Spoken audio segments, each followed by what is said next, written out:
The underlying message of this video is going to be to never give up. And hopefully, the third time will be the charm. Let's find out.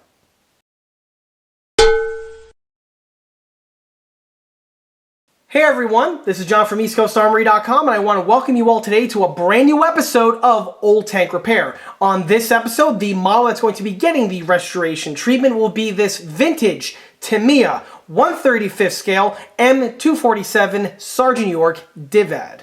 Just like with the other models in the OTR lineup, this one here was one of those older youth builds that I've had sitting in my collection for a very, very long period of time.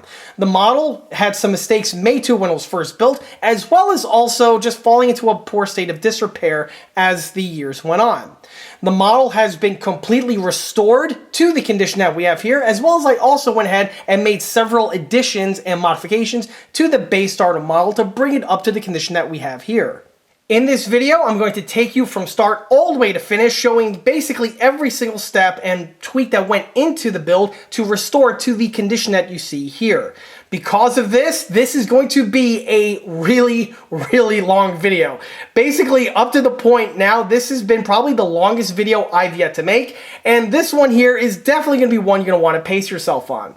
This is a type of video where if you love long format videos or if you like to have something playing in the background, this is going to be the video for you. The reason why for its sheer ginormous length is simply put, there is a ton of information that is going to be discussed, as well as tips and techniques that went into this build over here, and you're going to be seeing basically all of it from soup to nuts. This is probably going to be one of those videos that you're either going to want to watch in segments, or you can hit that little gear icon in the corner to speed it up. Of course, this model here is built for my own personal collection and is not for sale and or purchase. As I often mention in these videos, I frequently take on commission build projects from models ranging between 1/35 scale and 1/6 scale. For availability and pricing information, that would be best by contact me through the email address listed below, which is info@EastCoastArmory.com. And with all that out of the way, let's go ahead and just dive right into this one. And here's the model at the start of the rebuild. As I mentioned before, this is a 1/35 scale Tamiya M247 Sergeant York DIVAD. I guess you could call it a SPAAG, but it's definitely an air defense vehicle no matter which way you call it. If anyone's a fan of the channel, of course I want to say thank you very much for that. I cannot thank my viewers and my subscribers enough. And the second thing I want to mention is that if you have watched the other OTR videos, you'll know that the models that are seen in this lineup are models that I personally built when I was much younger. I didn't do a good job on them originally, and then they fell into a bad state of disrepair. Of course, I go ahead and go over all this info. I take the model, I strip it down, rebuild it, do the whole 9 yards, and at the end of the video, the model, of course, looks as good as new. Well, obviously that's going to be, spoiler alert, what's going to happen to this one here. But the difference between this build and the other ones is that this one really is a very special build for me personally. Unlike the other models that I mentioned before that I built in my youth, this one over here is a little bit different because it wasn't built in my youth. Instead, this one over here was built in my childhood. That's right, this is one of the oldest tank model builds that I ever completed in my lifetime. This model over here was one of the first 6 or so tank kits that I ever had the opportunity to put together, and it definitely holds a very special place for me in my collection. This is going to sound a bit strange to my younger Zoomer-aged audience, but chances are really, really good that if you are a certain age or a demographic, this model here is older than you. In fact, it could probably be your parent. That's how old this model is. And I'm not talking about the age of the tooling. As you know, I've done a lot of old tooling kits in the past. No. This one, I'm referring to is when this thing was actually being built, chances are really good you weren't even thought of yet. So that's the era that we're talking about here. If you're a Gen Xer, a millennial, or a boomer, you know, we're in all good company. However, this model here was first purchased and put together back in 1993, and I was at the young little age of 8 going on to 9. Let's go ahead and rewind our clocks back to 1993. This is eons before I would ever be known as John from EastCoastArmory.com. In fact, ECA to me was nothing more than 3 letters in the alphabet. I was 8 years old. I was living in Woodside, New York, where I was born, and that's also something that's kind of funny. People are surprised when they find that out, as I've even had some individuals claim that I was British, which is just mind-blowing to me because I don't exactly sound like I'm on the BBC, but that's another story for another day. Back to what's relevant here. At this time, I had a real interest in military history, military vehicles, armored vehicles, and weaponry. Basically, I'm exactly the same as I am today, just at the time I was a little less mature compared to the way I am now. At this time, I was really beginning to get into the modeling hobby, and believe it or not, I was building a sample of everything at this period, from ships to submarines to airplanes to even tanks. Obviously, tanks was the one that I would really focus on, and it was also, of all of the modeling subjects, the one that had the most amount of interest in. At this point, I was building models for about 2 years, but obviously my collection was very, very minuscule, because when you're about 6 or 7 years old, you don't exactly have a whole lot of funding or experience in order to buy plastic models. At this time, my knowledge was extremely limited to basically non-existent on the topics and subject matter, so everything was new and everything was a new discovery to me. At this point, you know, information was not nearly as accessible as it is today. The internet wasn't even a thought on anybody's mind.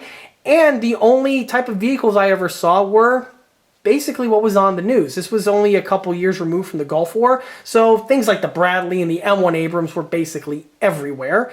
I did see a captured Iraqi T-72 and BMP that were housed right in front of the Intrepid Air and Space Museum. That was cool, seeing, you know, a real Russian tank for the first time, and also seeing how chintzy they are in person.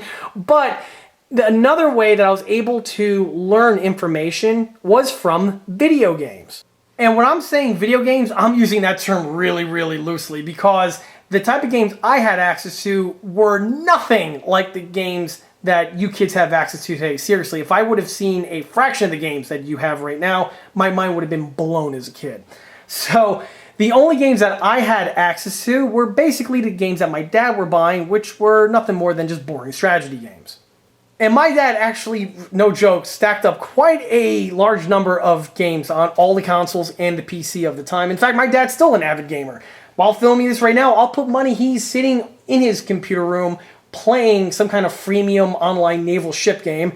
No, not World of Warships. He has played that one though, but apparently they pissed him off when they screwed up the submarines. But regardless, my dad is an avid gamer. So at the time, the games I had access to were games like Gunship 2000 on the PC, Silent Service on the PC, and on the console there was one game in particular called Conflict.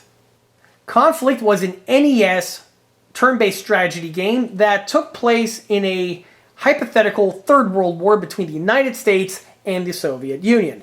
The graphics were abysmal, the soundtrack was so bad, but it still permanently burned into my skull.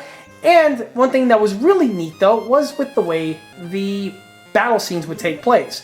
You would move vehicles and other units on a map, and then you would engage in a battle with the other adversary.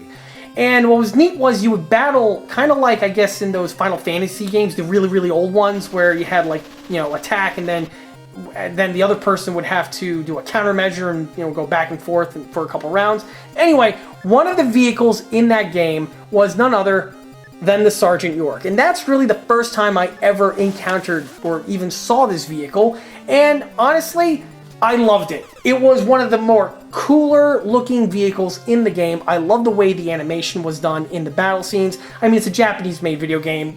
They always find a way to make things look cool somehow.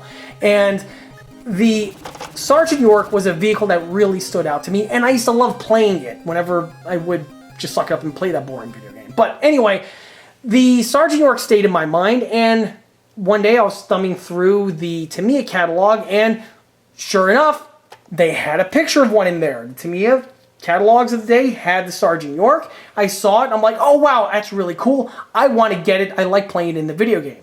My dad was telling me it's a piece of crap vehicle, and he was right. It was a complete failure. But anyway, at the time, there was one in my local hobby shop down the street by the name of Rudy's Hobbies, which he's still around today, and he has actually some YouTube videos about him. Check it out.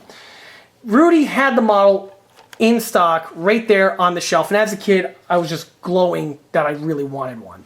I got my way. I was able to sneak to Rudy's with my grandma, and I bought the model right there with cash.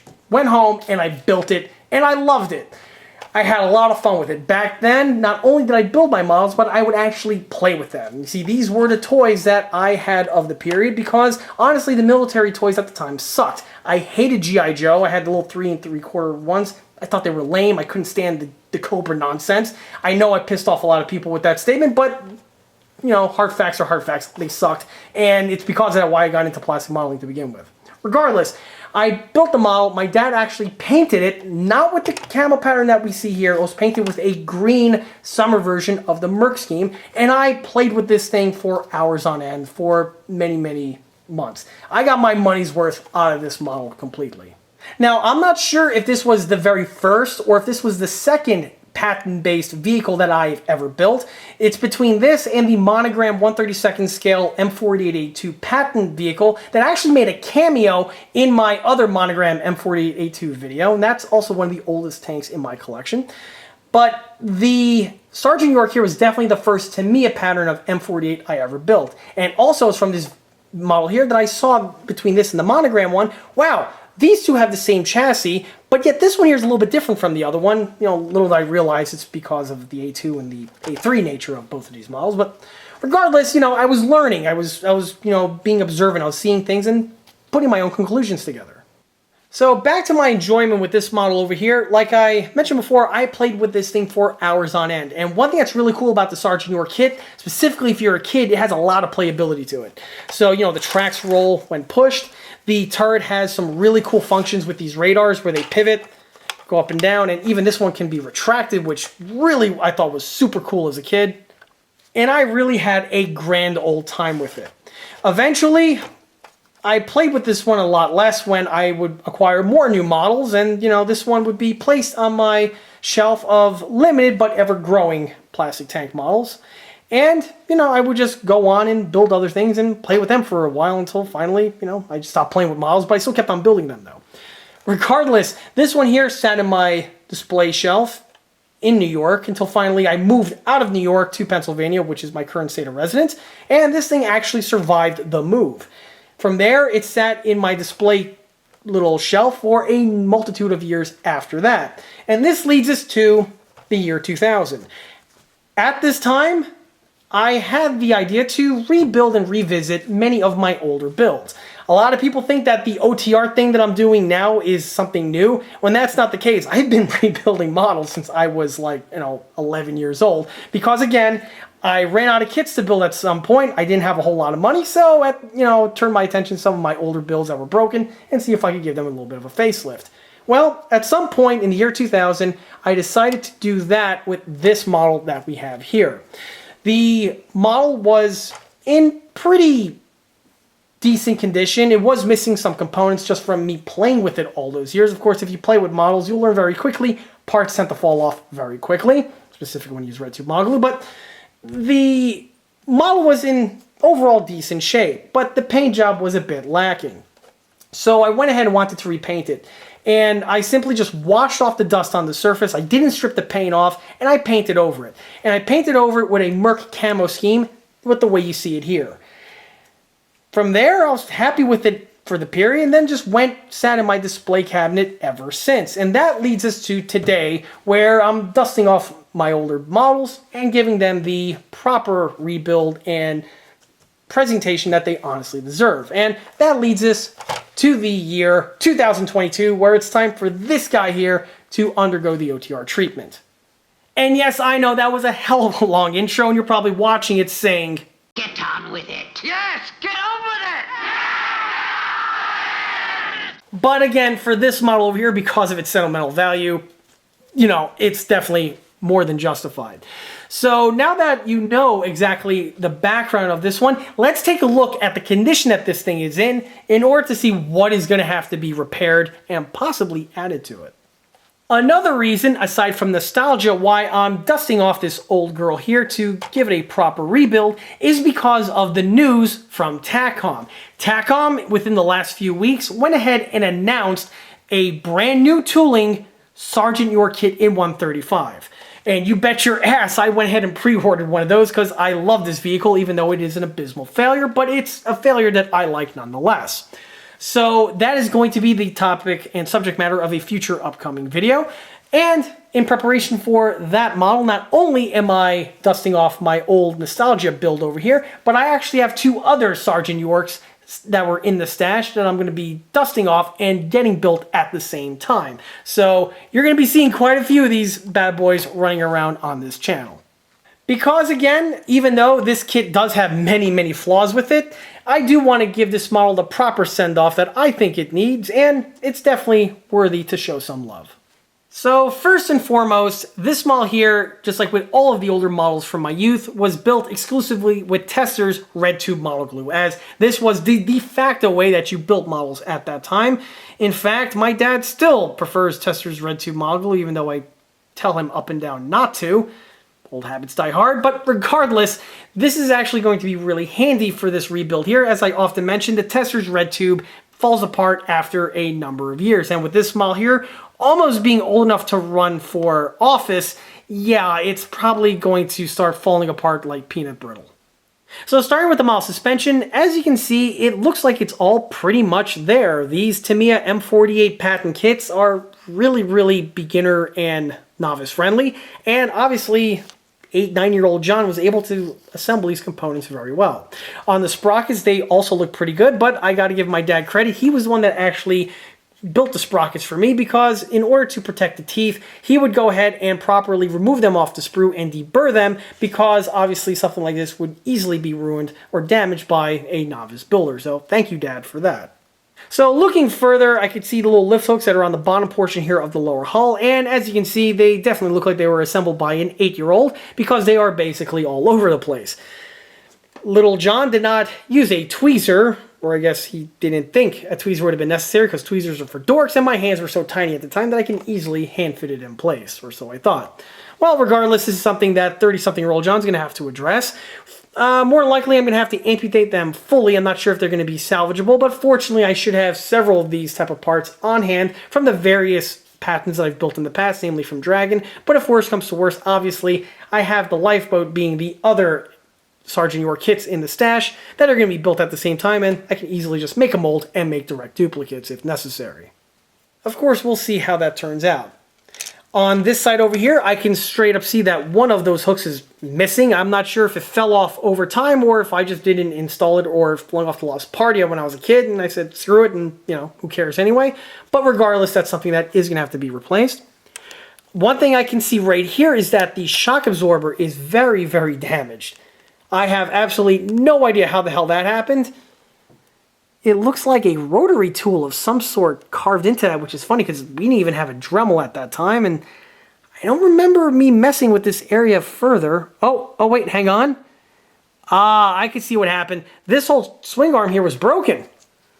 Yeah, look at that. Yep, this swing arm here was damaged at some point, and it looks like I used a Dremel to drill out the center portion over here, and I replaced it with a wire brad in order to secure it in place. This is probably a repair I did in the 2000 timeframe, or possibly in the late 90s. And yeah, that explains how the Dremel bit must have chewed up this area over here. So regardless, this is something that is going to be getting my attention, and I'm going to have to be addressing it. Definitely the shock absorber. I'm not sure if this swing arm might be salvageable. We'll see how that pans out. As for the tracks, they are in remarkable good shape. As you can see, they roll extremely well. They weren't susceptible to dry rot or anything. And the paintwork on them is surprisingly really good. As I mentioned before, the model was refitted in 1999 or 2000, about those whereabouts, and the track work was repainted at that point. By that time, I was already aware of the different metal compositions and material compositions found in these tracks, so the metal sections are painted to resemble rust, and the rubber sections are painted to look like worn rubber. In fact, this technique is basically identical to how I use it today. In fact, the paint is the same exact rust paint that I still use on my models. Only the weathering done on the rubber sections is a little bit different compared to my contemporary builds. On this model here, I'm on the fence if I'm going to keep these tracks this color or not. I'm probably going to keep them and just repaint over the rubber sections and weather them with my current contemporary type paints, but we'll see how that cookie crumbles. On the bottom portion of the hull, you can see the motorization holes present with the infamous face, and this is something I'm not going to mess with. I am going to go ahead and plug up the holes here on the sides, though, because those holes are pretty noticeable and are quite worthless.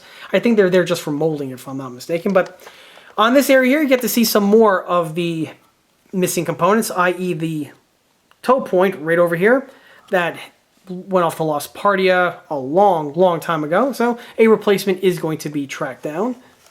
The ones in the front, surprisingly, are still there and are in great shape. On the rear area over here, surprisingly, it still has those little sheet metal sections that come down off of the tin work, and generally these are something that are easily lost, but you know, they survived all these years. The tow hitch is mounted on canted, which is something I'm going to be repairing. And that's basically it for the back. The rear area here, the grill work looks really good. It's not broken or anything. I am missing the little hinge found in this section over here, but again, we'll see how that fleshes out. The infamous Tamiya phoned-in ramp, which is, by the way, the worst part on this kit. The Tamiya Sergeant York model is definitely one of those kits that was phoned in by Tamiya, and they took a massive shortcut, specifically with the rear section over here, as if anyone has seen a real Sergeant York, it looks nothing like this. So this is definitely one of the weaker aspects on this model. But again, you know, it holds a special place for me. I'm not going to be messing with any of this. I'm going to be keeping it totally Tamiya. As again, I have the TACOM one on order, so that one's going to be way more aesthetically complete and original to the real unit compared to the old Tamiya one here. So Tamiya one is just going to be built as a Tamiya. I don't need the turret on anymore. Okay, so you'll notice I have a little parts baggie here on the inside. That's because I was able to find some of the components running around loose in the display case. And I put them in there just for the filming of this video. Here's something else rattling around the inside. What can that be? The barrel. Excellent. We'll touch upon that when I get to the turret. The hatch here was glued shut. These Tamiya hatches are able to be operable, but for this one here, I glued it in shut. We'll see how that continues, if I'm going to address that or not. The sides here look pretty good. I'm not seeing any problems with over-sanding or anything along those lines. The paint is a little bit thick in some areas, but obviously that's not going to last for long. And this brings us here to the front. On the front here, this headlight cluster is mint and is stock with the model, while this one here, not so much. The brush guard broke off a while ago, but fortunately I have the brush guard right over there. The one thing that is not original is the headlight. The headlight at some point in time was lost, so I went ahead and fabricated a new one. The headlight scratch built what appears to be a piece of thick model runner that I went ahead and flattened, rounded off the corners, and drilled out the two sections for the lights, not to mention fabricate a stem. And yes, believe it or not, stuff like this teaches you how to scratch build, and obviously that little skill set really came in to help me as I got older and, you know, where I am today. But the headlight, as admirable of a attempt as it was at the time, is definitely not something that's going to be kept, and this is going to be pitched, and I am going to be replacing it with a proper replacement. On the front section over here, we are missing the supports that go over the front fender. I'm not sure if this is as per the real kit, or if this was something that just broke or I didn't install when I first built the model. Obviously, the Tamiya kit is using and recycling the hull of the M48A3. Definitely wrong, because the Sergeant Yorks were built on the M48A5, which, if anyone knows a thing or two about patents, the tin work is completely different in comparison. But more information on that is to be talked about in the other Sergeant York video. And that's all there is to mention about the hull, and this brings us to the turret. And just like with the hull, the turret is in pretty good shape considering how much play I got out of this thing. It really only has some minor superficial damage.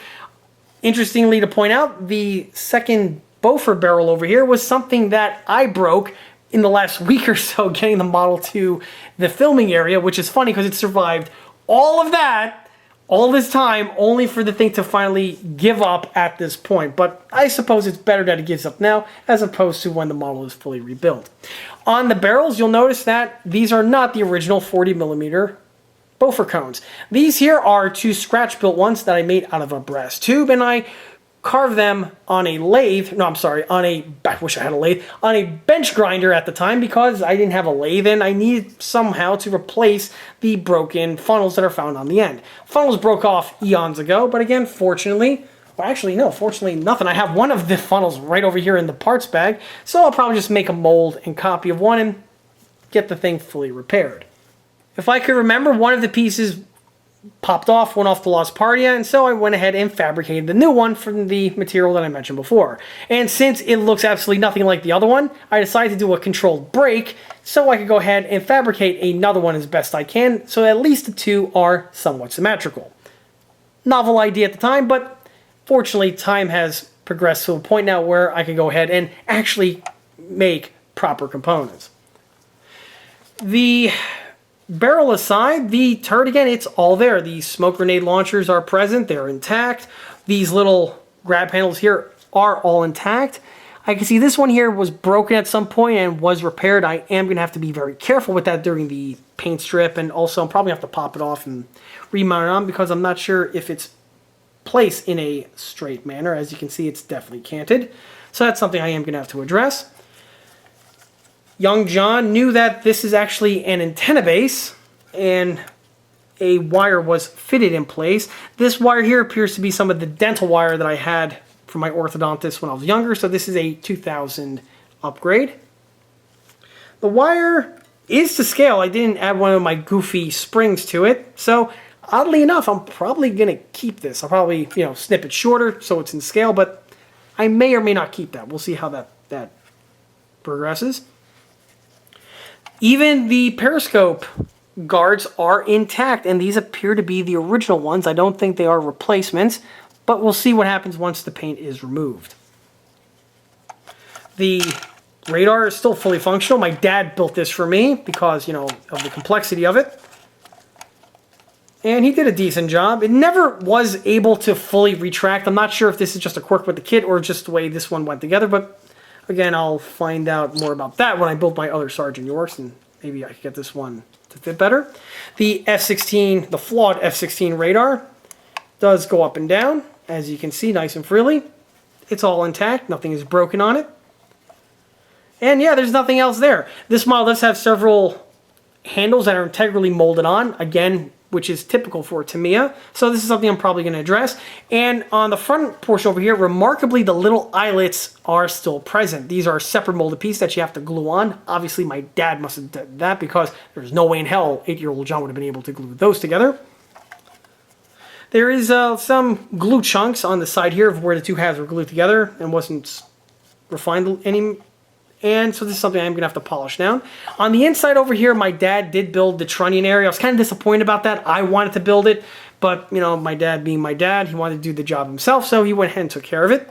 He did a decent job. There is some kind of a ratchet mechanism, or I remember there was some kind of a ratchet mechanism molded in, I guess to help keep the unit elevated. This being a air defense weapon, obviously this is something that you would want to have it in a display mode, but as you can see, it doesn't really stay up all that well. It actually kind of does, considering the age and the wear it has. But this is something, a few drops of white glue in the right locations will definitely alleviate. And that's basically it for the external details. I'm not seeing this model to be that much of a surprise once the paint gets stripped off, except it is going to be really nice to see the original paint job that this thing had when it was built all those years ago. The paintwork that you see on this here is all painted with Tamiya acrylics, with the exception of the white and the black, which was, I guess, Rust-Oleum white. It was a terrible paint. But anyway, the tan color is Desert Tan, and the green here is Tamiya Olive Drab. This was applied with a single action airbrush. It was a Poshy single action airbrush that we had at the time, and this goes to me going and saying that single action airbrushes I'm not a fan of. Some people dig them, I don't. I always prefer the double action. You get more control and precision with a double action as opposed to a single action. And I've been using a double action now for almost 20 years, and yeah, I'm definitely not looking back. As for the air compressor, another thing people like to give me comments over is when I say that if you're using a little bubbler type air compressor, they're really low quality and they really don't put out enough PSI. And some people are like, oh, I have them and they work great. Well, this here's painted with a single action airbrush with one of those bubbler air filters, and this is the type of quality I was able to get with the paintwork. And mind you, I had a lot of practice with the airbrush, and this was the best I was able to do. Granted, none of my models from this era really looked all that great, but even given the same equipment today, I guarantee you my quality probably wouldn't be any much better. So that is something I do want to point out. As for the markings, this one here is actually the original marking that it had. When I was rebuilding these models back in the day, I would dump them into some warm water and I would actually extract the decals. They weren't sealed on with dull coat or anything else. They were just adhered onto the surface. And so once the models were dunked in the water, the decal simply just popped off and I would salvage it and I would recycle it. That's something that's not going to happen anymore. This thing is going to take the alcohol bath, so the marking right here is going to go bye-bye. I'm going to see if I can find some other markings for this. Chances are going to be pretty slim to none, so I'm not sure on how this thing is going to go decal or marking wise as it moves on from this point, but we'll see as the video progresses. Back to the paintwork. Like I mentioned before, this is painted exclusively with Tamiya acrylics, and as we've seen from the other OTRs, this isn't going to stand a chance once it is thoroughly dunked into the solution. And that's going to be bringing up an interesting point, which is what the paint looks like underneath. Like I mentioned before, the model was originally painted in a Merc camouflage scheme, specifically the Summer Verdant one. And this was also an argument that I had with my father at the time. He wanted this model to be painted like the box art with the brown Desert Verdant. I didn't like that. I wanted the green one. It had a picture of it on the side in green. I dug the green one. I wanted a green, goddammit. And he gave me crap for that. And finally, I won out because it's my tank after all, you know. And he reluctantly painted for me. I painted a little bit. He was teaching me how to use an airbrush at the time. And oddly enough, the airbrush we had was a double action Model Master airbrush, which, spoiler alert, it's a complete piece of crap. It's a terrible airbrush. They later rebranded it as Aztec, and I'm pretty sure I'm going to have someone in the comment section saying, oh, I use an Aztec and it's great.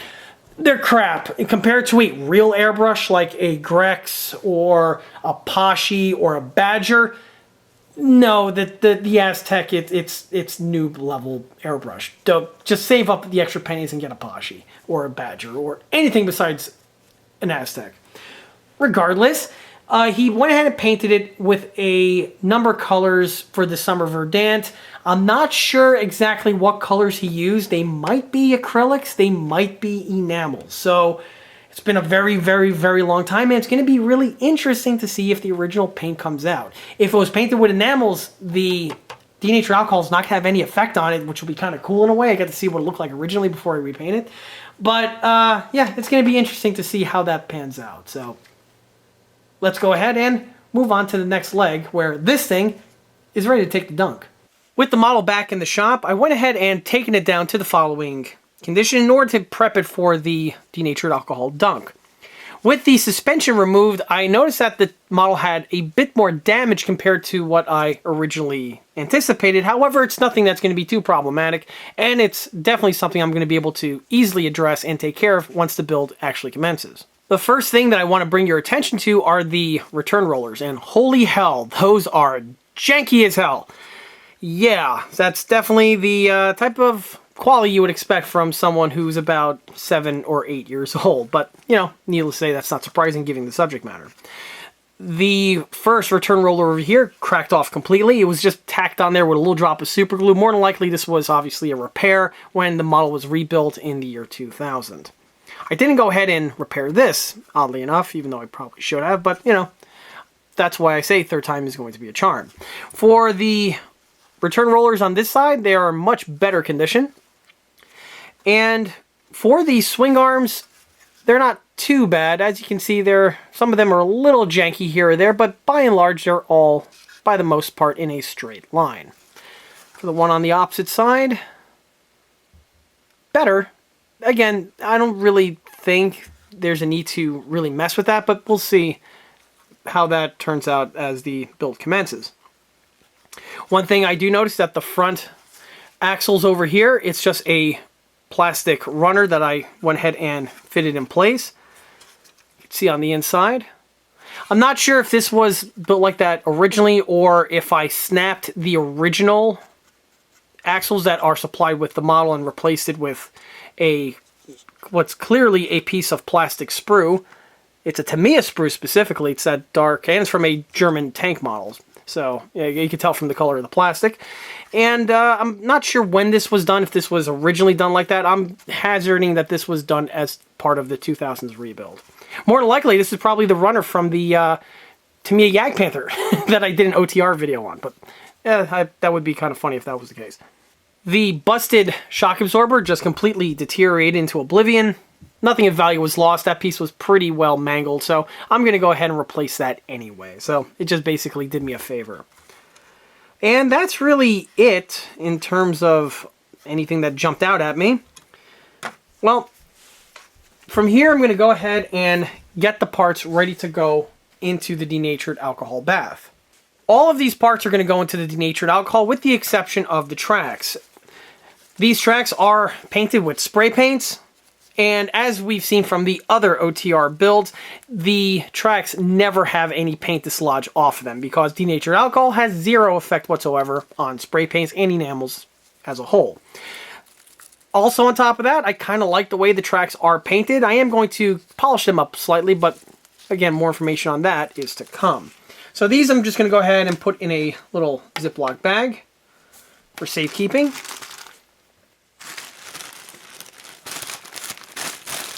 These set aside, those are the only components that I'm not going to give the dunk to, and the remainder of the parts are going to be fair game.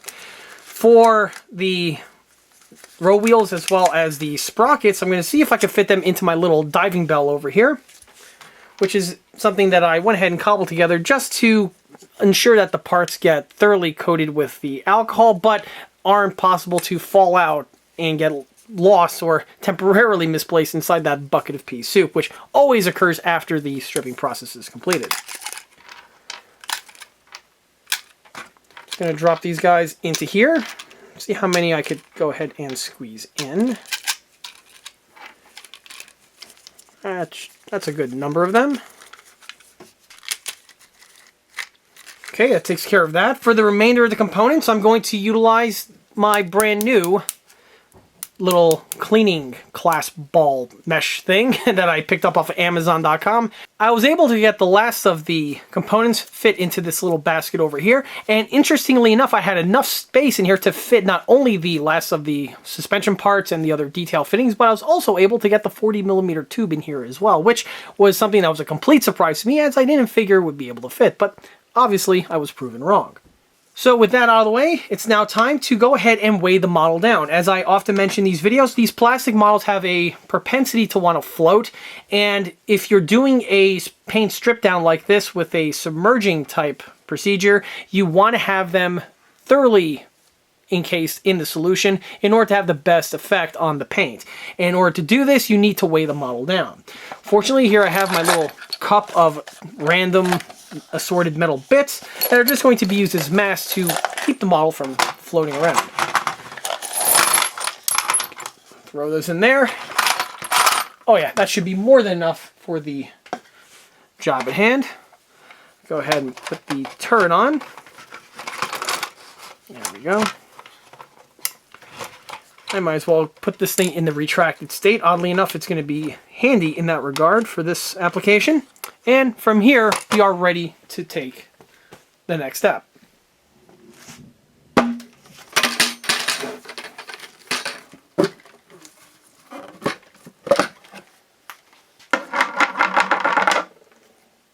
With everyone's favorite OTR cast member being placed on the table, being the bucket of denatured alcohol, the model is now ready to take the dunk. But of course, before I could go ahead and do that, I might as well go over the court-ordered safety briefing. Yes, I know, that's where we live in.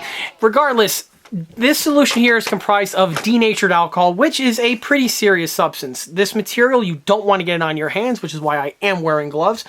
Well, I always wear gloves in these videos, but I definitely want to wear gloves when I work with this stuff here. You want to use it in a very well-ventilated environment. The fumes can be hazardous.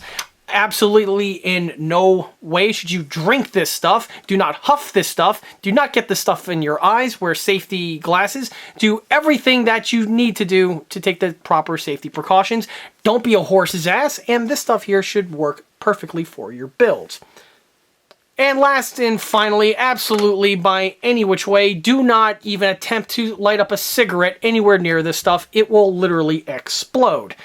I mean, smoking is gross normally, but regardless, you definitely don't want to do that anywhere near a bucket of this stuff. So, with all of that good info out of the way, it's now time for this thing to take the plunge. So, let's see if I could get the proper orientation here. Should I dunk it in this way or this way? Regardless, taking the plunge in 3, 2, 1. And down she goes. Unfortunately, the tail here is sticking up slightly, and I am currently out of denatured alcohol. I have to swing by my local hardware store, so I'll go ahead and do that momentarily. I'll add that to my task of errands that need to be done for today, but the model can still set for that duration of time. The diving bell goes ahead and gets thrown in there, as well as the spring mesh ball thingy.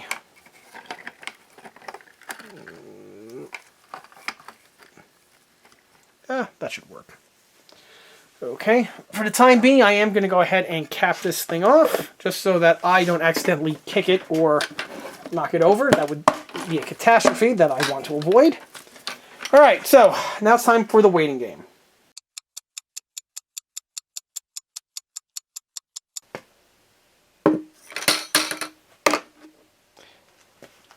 Okay, so this one here is definitely one that broke a record. This model here has been sitting in the solution longer than any other model that I've done the OTR treatment to up to this point. This model here has been submerged, untouched, in this bucket over here for about 2 months. So it's going to be really interesting to see exactly what the solution has done to the surface paint of this model in that long duration of time. This is definitely more than excessive. Generally, you know, I've had these models sit in the bucket for about a day, about, you know, maybe a day and a half or so, and that usually tends to be the minimum on what you need to get it off. Sometimes if you use some other types of paints, you can even get it off even sooner, but generally I like to leave it in for no less than a day. 2 months? Yeah, it's going to be interesting to see how this one pans out. And by the way, this was totally by accident, just had to do with just scheduling. You know, I'm a busy man, I got a lot of things going on, a lot of irons in the fire, and I just didn't have any free time to go ahead and get the paint stripped off. So, let's see if that actually changes anything. Okay, so let's go ahead and pry the lid off the bucket. Alright. So the model is sitting right there in the exact same condition as it was when I topped it off.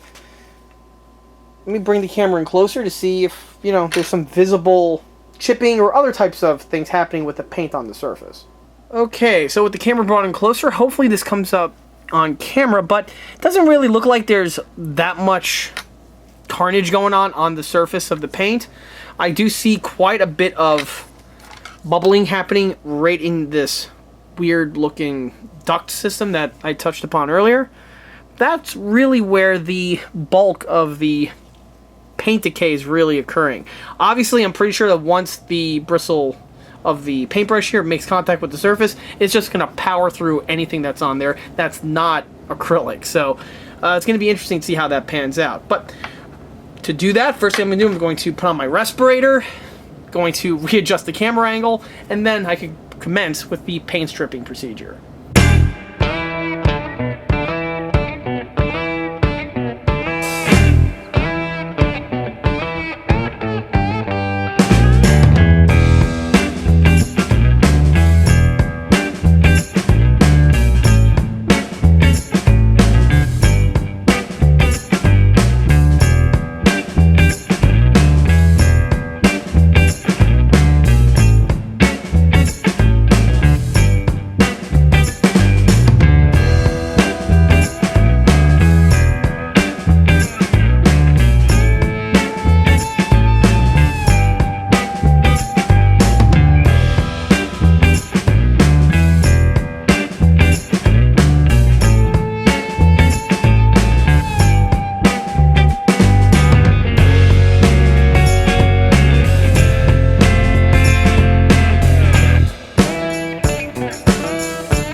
once the paint stripping is completed, here's the model now in the following format.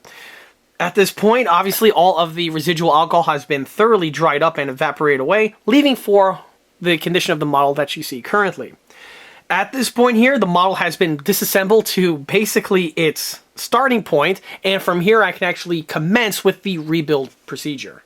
As you can see, during the paint stripping process, the denatured alcohol had absolutely no problems with dislodging and removing the camouflage that was applied to this model during the 2000 restoration, or rebuild, I should say, and that paint just washed away without really any sort of difficulties. However, something that I was basically guessing that was going to be the case was that the original paint that was applied by my father back in the early 1990s remained. And as you can see here, this was the original paint job that my father applied back all of those years ago. As I mentioned earlier, he threw on a Merc camouflage scheme, and it was the Summer Verdant version. And this should give you a good idea on exactly how the model looked when it was first built all of those years ago. And because this paint here was not dislodged by the alcohol, this basically leads me to confirm what I mentioned before, that this model was originally painted with Model Master enamel paints. In order to get the model stripped down any further, I would have to subject the model's plastic surface to a harsher type of chemical. Either a mineral spirits or a turpentine-based solution is what would be necessary in order to remove this layer of paint, bringing the model back down to bare plastic. This is something that I mentioned and referenced in the Tamiya M41 Walker Bulldog OTR video that I completed a little while ago. That one was under very similar circumstances where the model was originally painted with Model Master enamels and the denatured alcohol had zero Zippo effect on removing the paint from the surface.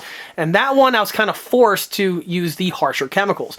The harsher chemicals will work, however, it is a very, very, very, very risky procedure because unlike denatured alcohol, which has absolutely no effect on plastic, the mineral spirits or the turpentine-based solutions are much more harsher and will actually cause damage to the plastic on the surface, as I touched upon in the other video. Fortunately for this model over here, I don't think I need to go with that extra procedure because the paint that's applied to the surface was done in such a thin, flat manner that the thickness is really more or less negligible.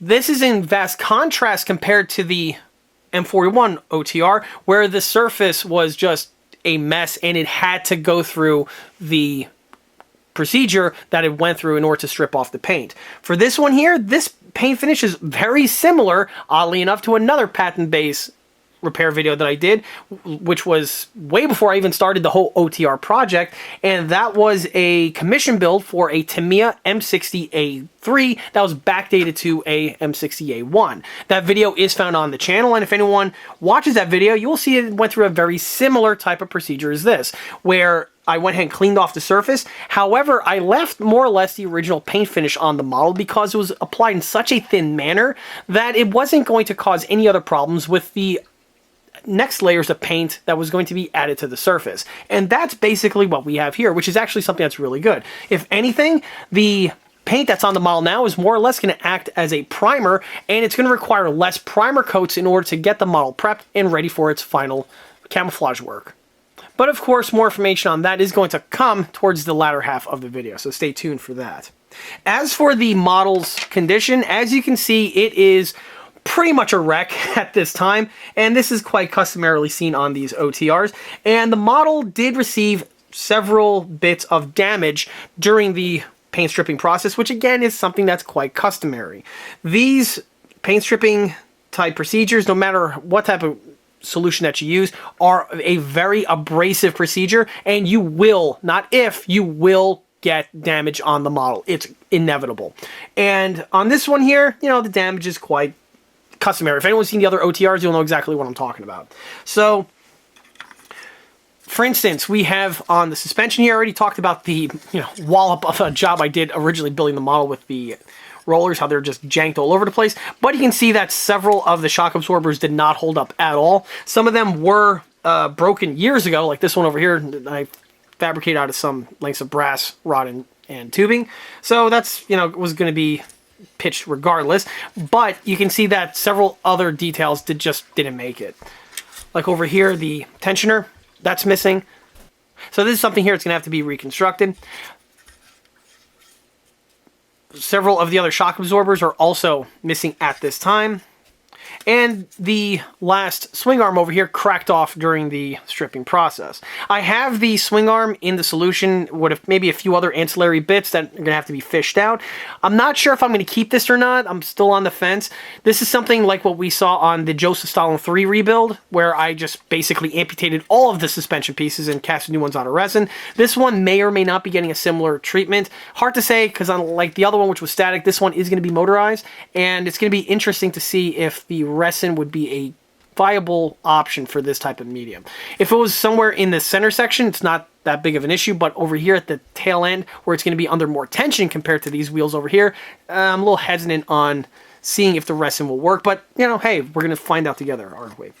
Some of the other swing arms are, again, were damaged at some point, so I'm probably going to be replacing them as well, just for it'll make a cleaner type rebuild. And that's basically it on the lower. Oh, obviously we saw during the strip down, and this is a very good thing, the upper popped right off. And it popped off in a super clean and efficient manner where there's really no collateral damage on these sections, which is perfect because, again, since I'm making the model motorized, you kind of have to have the upper and lowers disconnect in a very clean manner. So the fact that Tesser's red tube glue being Tesser's red tube glue definitely helped out in the long run. On that note, you can see that the final drives, I was able to pluck them off. Obviously, because the model is going to be converted to be motorization, this is something that's going to need to be revised, and I'm going to be touching upon that as the video goes on. Looks like at some point I swapped out the original stems and replaced those with this plastic rod here. This looks to be a runner from some other Tamiya German tank because it's Dunkelgelb plastic coloring. Probably the Yak Panther, which oddly enough is another ECA OTR rebuild video. But anyway, so that's all there is to the lower.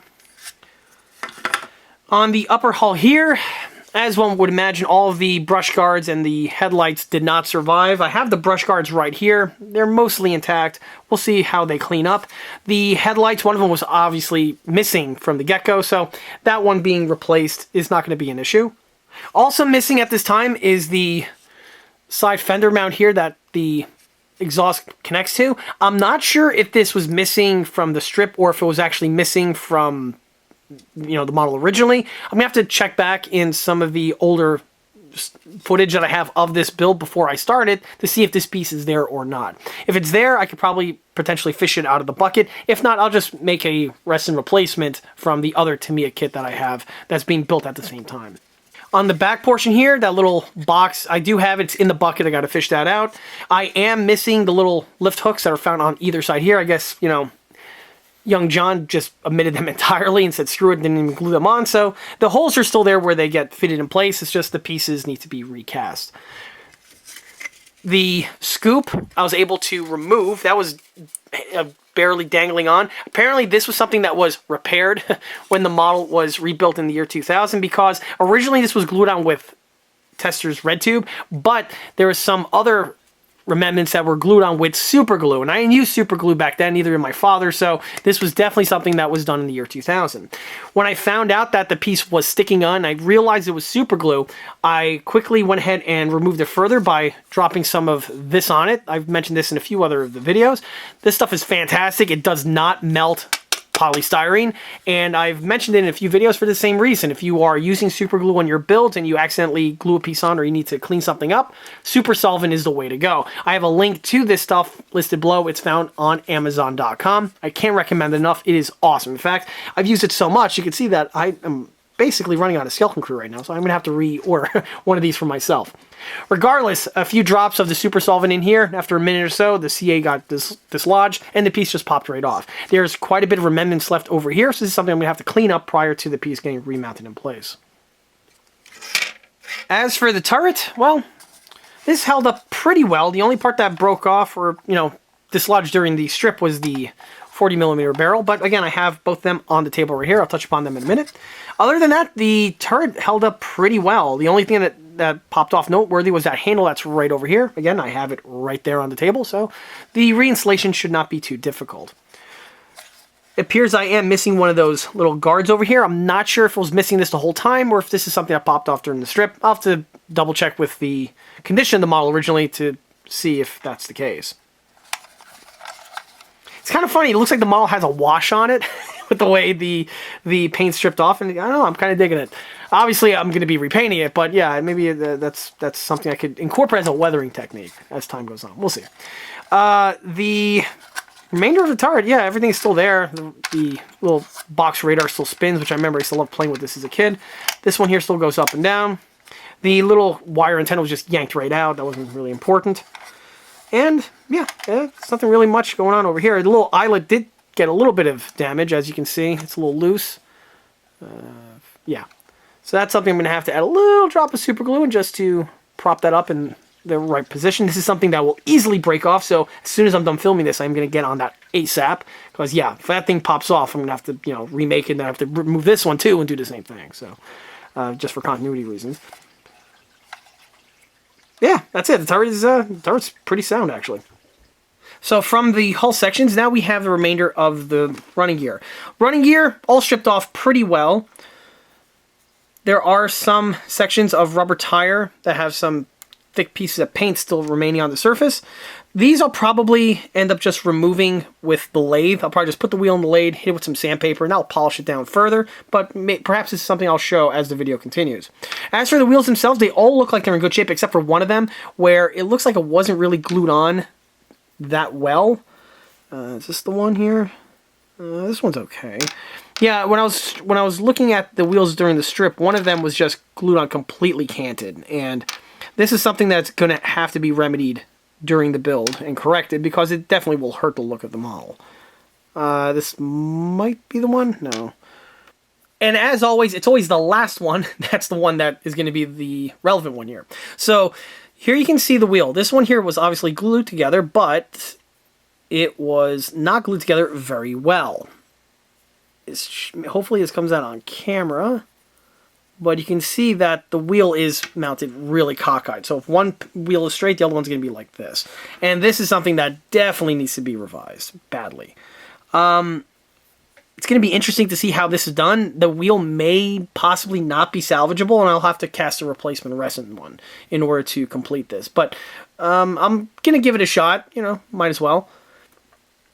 Old glue being what it is, but I have a feeling this one here is going to be pretty much donezo. But again, it's going to be part of the interest on, or it's going to be part of the work required to get this one fully restored. The final drives here I had to remove for the reasons that I mentioned earlier. They were a mostly clean break. They should polish up and be remounted to the model without any sort of problems. Here are the brush guards. This one here, left intact. This one here, a little less so. The little strap on the rear section that was originally molded in was broken off. Somewhat easy to repair. Perhaps I might replace them both with some metal ones, but we'll see. That little ramp that was in the back that I touched upon before, it's pretty much in one piece. It's actually a lot cleaner than it looks. What you see here is all this clunk, and that's just residual glue from both the red tube when the model was first built and also the super glue, but this should definitely polish down without any sort of problems. So here are the two Boffer barrels. They obviously survived the strip pretty well. They're clean. There's not really any clunk on the surface. Maybe one or two swipes of fine sandpaper. All that's going to be needed to just polish them up further. The only thing that needs to be added are the conical flash suppressors, which are, of course, an iconic bit of detailing found on the Boffer. And this is something that I'm easily going to be addressing as the build continues. We have here one of the shock absorbers. This may or may not be salvageable. We'll see. Another one of the shocks. Same thing. And here's the little grab handle for the turret that popped off earlier. Alright, so now we're at the ground floor here of the rebuild. At this point here, I'm now ready to proceed. At the moment, I've already been going through some areas on the build to correct and also evaluating what needs to be kept and what is going to need to be replaced. At the moment, I'll start with the corrections. As you can see, I went ahead and plugged up those slots that are integrally molded onto the upper, or I should say the lower hull pan. These were plugged up with some sections of Plastruct strip. They were glued in place. Once the glue dries, I just go ahead and polish down to the look that you see here. The one on the front is a little bit more challenging. The one on the back here is done with a high-speed removal bit, and it's really easy to just follow the curvature of the hull and then polish it down with some sandpaper and you're good to go. One on the front, a little bit less so, a little bit more technique is going to be required. For the one on the front, it gets glued in place, of course, but then a router bit on a Dremel is used to just remove the bulk of the material here, just getting that curvature, and then a round needle file is just used to blunt it any further. Of course, you could also use sandpaper as a tertiary measure, which is something that I also did as well. Regardless, with that out of the way, the other thing you have to watch out for is the intersections here, because now you have sections of plastic protruding into the inside of the model, and these can cause fit issues, so you want to measure and adjust accordingly. On the back over here, with another router bit, I went ahead and removed a bit of material that overhung into the inside, because this was for actually preventing the hull from being fitted properly. So once that was removed, the hull now fits the way it should. And from here, it's now time to go ahead and begin the actual addition of parts to rebuild it. And to do that, I'm going to need to be making lots of replacement parts. This one here actually is going to require the most amount of remolding of parts on any of the OTRs I've done thus far. And if anyone is keeping track, the last time I really need to make a lot of parts was on the M41 Walker Bulldog, which is another vintage Tamiya kit. But again, that video is found on the channel, and I recommend checking that out specifically if you really enjoy digging these old tank repair videos. So I went ahead, took stock of what needs to be replaced, and I went ahead and I have the following components right here in the following cups. Actually, there's another cup over here. So these over here are about to go into molding. These components here are from another brand new Tamiya Sergeant York kit that I had in the stash, and I'm also building concurrently with this one and even another Sergeant York model, which of course all of them will be seen on the channel momentarily.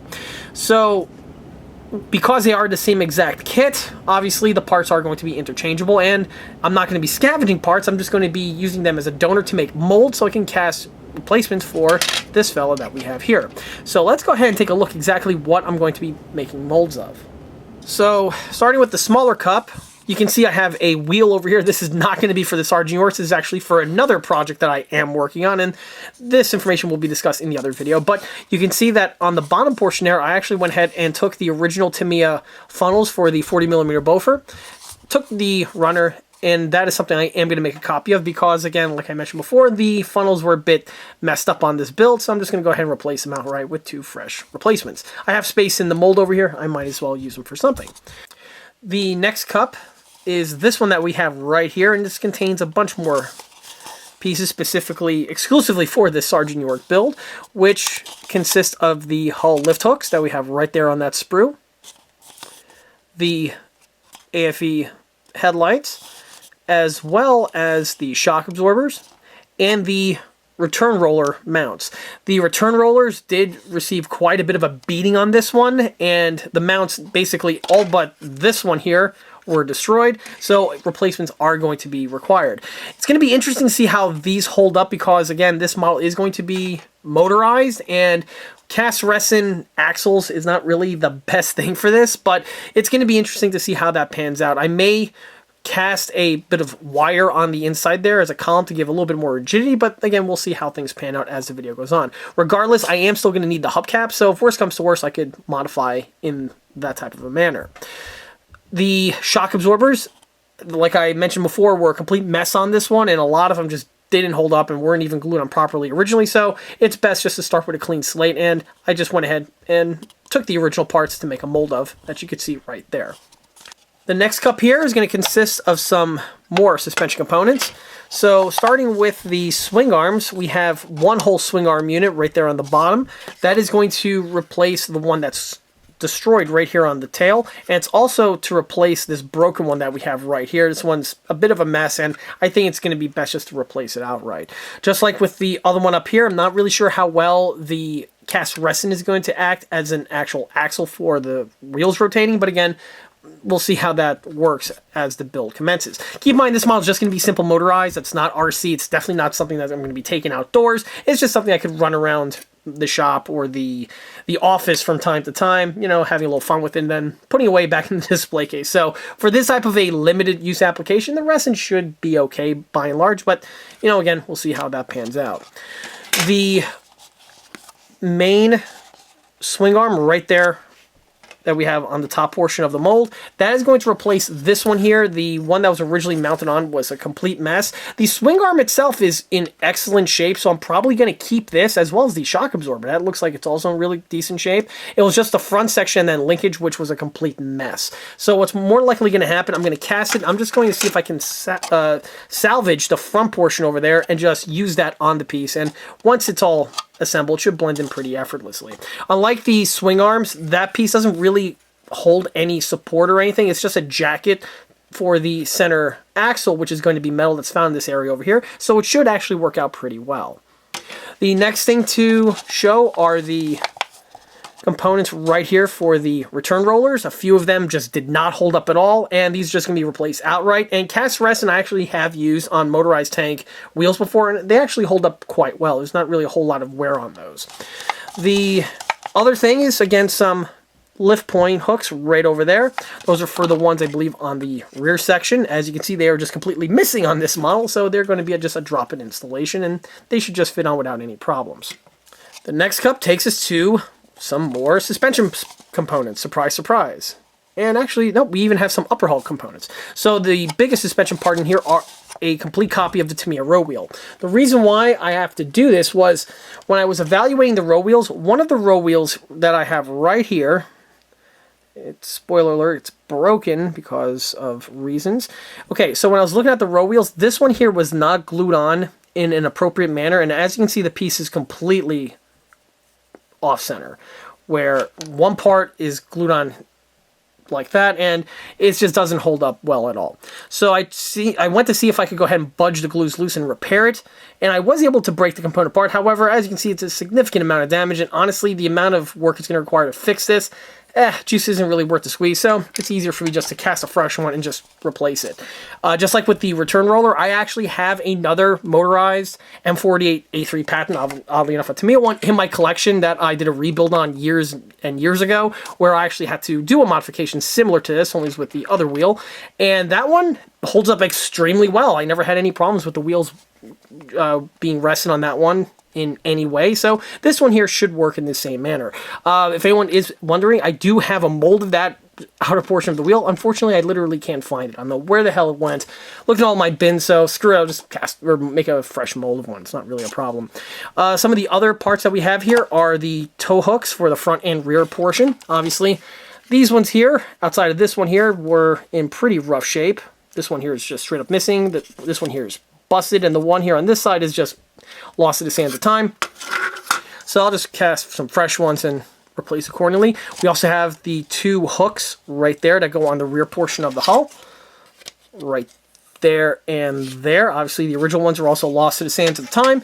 And another piece that has been lost is the fender support right over there, which goes right here adjacent to the generator exhaust. Where's the heater? I keep messing that up on these patents. But regardless, there's an exhaust stack or exhaust manifold in this section over here, and it would be strapped to a fender support located in this location. Fender support's missing, ergo, we're going to cast a fresh one.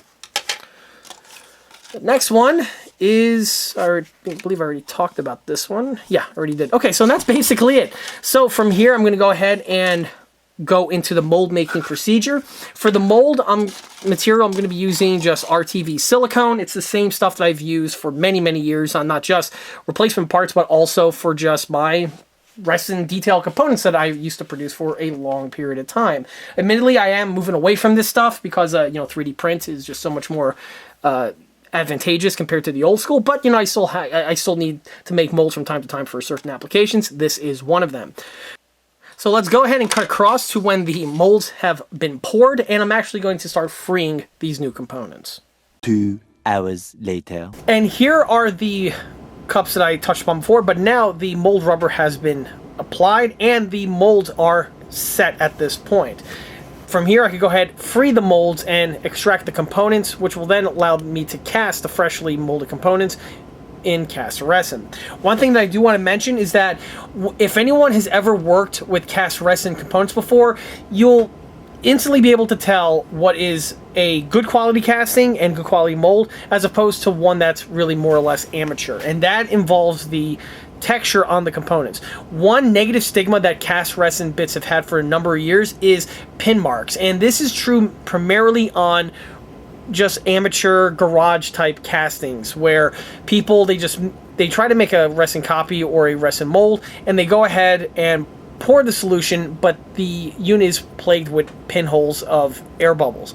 And this is specifically true for the molds. It's also true for the castings as well, but it's double true for the molds, because if the molds have pinholes in them, doesn't matter how good the quality of resin you're using is, it's going to have some crap results.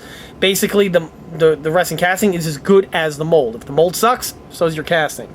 So in order to thwart those pinholes, what I do is I actually have pressure chambers, and after the rubber or the resin is mixed, it's placed inside the pressure chamber where I bump up the air pressure, and during the time of the setting of the material, this actually squeezes out all of the air bubbles. Once this occurs and the material is set, you will have the look that you see here. If you notice, there are absolutely no pinholes or air bubbles to speak of at all.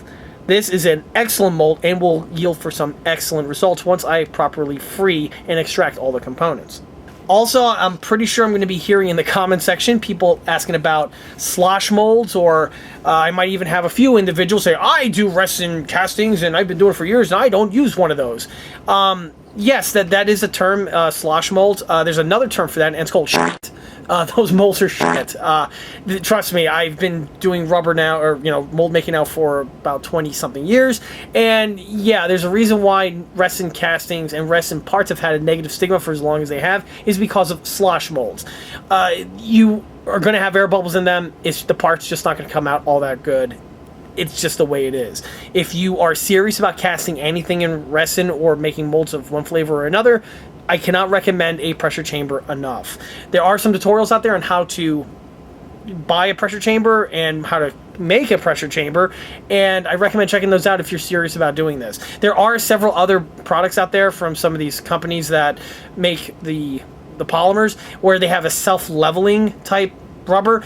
Those, I guess, are okay. I haven't really used them so much, but honestly, even if I had those, nothing beats the pressure. It really works the best. So with that all out of the way, I'm now just going to go ahead and start the extraction of the parts from the molds. These cups over here, of course, are not going to be thrown away. They're just going to be placed in the recycling can, so they will not end up in a landfill, or at least that's the idea. So I'll just continue to do this. With the plastic outer sections of the molds removed, it's now time to get to the actual parts itself, and this is where you have to be really, really careful, and this is where some skill and technique will come in play. The parts are obviously submerged into the rubber over here. In order to extract them, you are going to need to make several cuts with a very sharp X-Acto knife. The cuts have to be very, very well choreographed in a way that will allow the component to slide out of the rubber intact, preferably, but also do in a way that doesn't cause any other type of complications with the casting itself. If you have a bunch of slice lines willy-nilly all over the place, this can cause issues with the mold lining back up, and when you're casting and when the cast gets removed, you're going to have several other issues with the casting itself. Basically, the lines aren't going to line up, and you can have some ugly gouge lines cut into the piece. It's definitely something that will hurt the look as opposed to helping it. So in order to mitigate that as much as possible, you want to be really strategic with how you place your cut lines. And this, by the way, is why the rubbers, or most of the mold maker rubbers out there, are translucent in their color, is so that you have a visual idea where the items are, so you can properly free them with the knife. There are several other opaque mold materials out there, but when you're dealing with fine details like this, things which we call in the business as undercuts, you want to go with something translucent because it makes it easier to free. So I'm going to start with this one over here. And let's go ahead and start with these two long components. So first I'm going to do is I'm going to put an incision right here and right here, like so. Okay? In addition to that, I'm going to put another incision running sideways this way so that the piece can open up like this, and then if I put pressure on the bottom, it will then blossom open in that manner so that the piece can be extracted. If I didn't know any better, I'd say these are those axle stems for the return rollers, which are going to be very frail in plastic, let alone in cast resin. So any cut that would alleviate that would definitely be beneficial. So as you can see, I'm going ahead adding the slice line like so.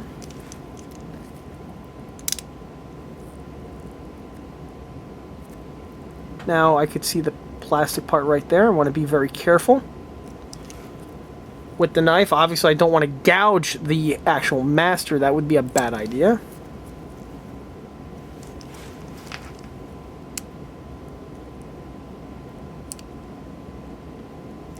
Another reason, by the way, to add cut lines is that this will allow the mold to be open during casting, and it will allow resin to flow into these areas over here and fill in the cavities a lot more efficiently compared to trying to pour resin into a tiny little hole that, if the resin doesn't get in there, you're just going to end up with air bubbles or improperly casted components. So that's another thing why you would want to do this type of a technique.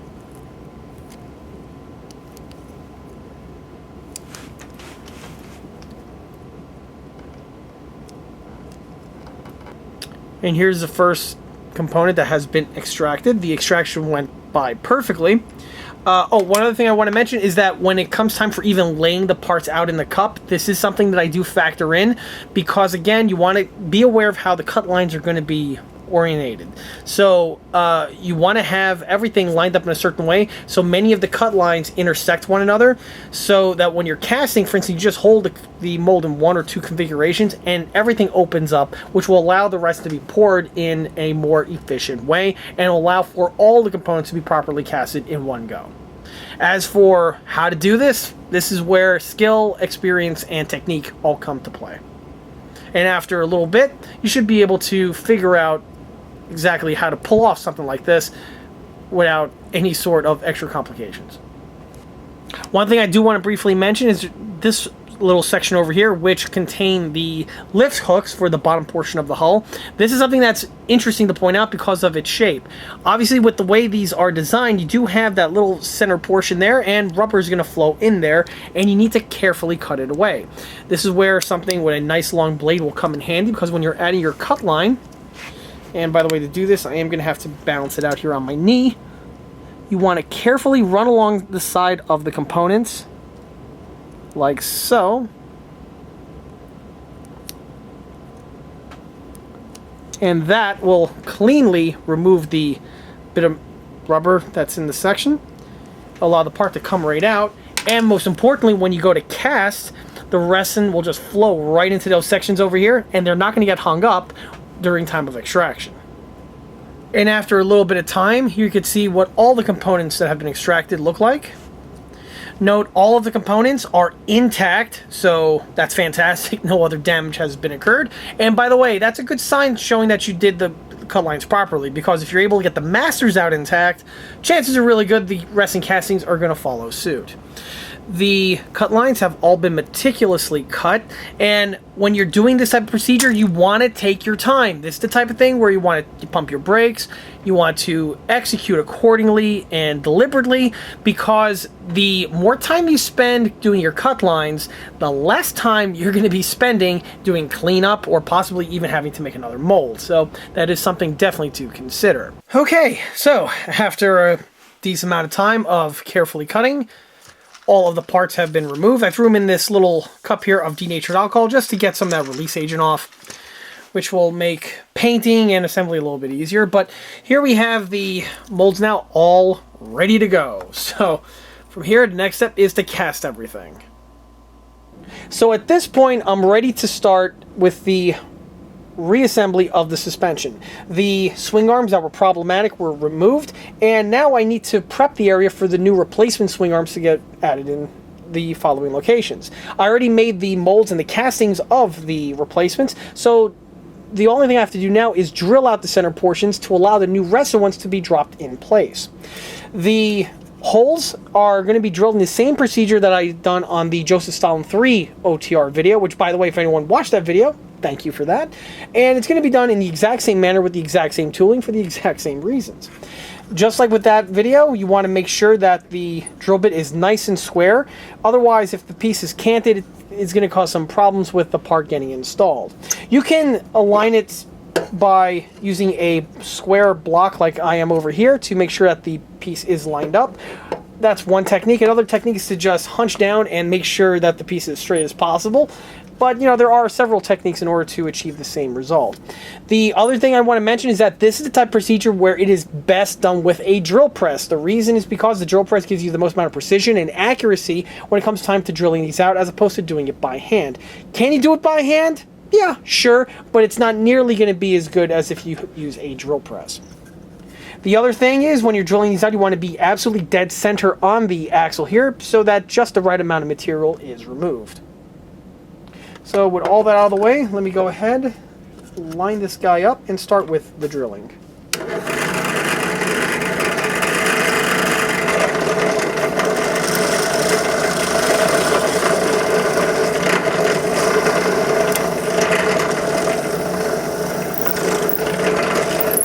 Here you can see the hole that has been drilled out. I went all the way through to the inside portion here where it bottomed out on this portion of the material. Fortunately, with the way the kit is designed, you have ample amount of material over here so that the bit could go in without causing any sort of problems where it over drilling and possibly popping out right here where you really wouldn't want it. This obviously is something that can happen, specifically if the bit is not centered, which is why, again, you want to use the drill press for this as opposed to trying it by hand.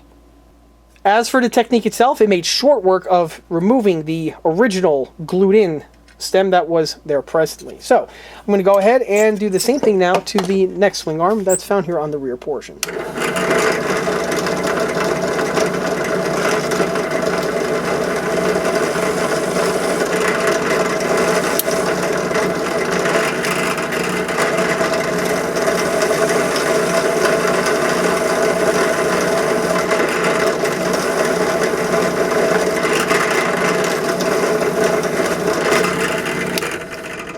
If you're drilling and you're getting a bunch of spaghetti like this, you want to periodically stop the drill press and remove it off the bit, because this is something that can cause some problems where the more spaghetti you get, the plastic will have a propensity to melt onto the bit, causing problems, or it will have so much of the filings that are being removed that will actually build up in the recess over here and eventually actually build up pressure and crack the stem, neither of which is something that you want. Just turn off the press, clean off the spaghetti, and continue. And yes, I have to unfortunately mention this to some idiots out there. Do this with the drill press off. You don't want to do that with the drill press on. Don't be an idiot. I mean, it's sad that I even have to mention that, but yeah, turn the drill press off and then remove the spaghetti, and then you can recommence.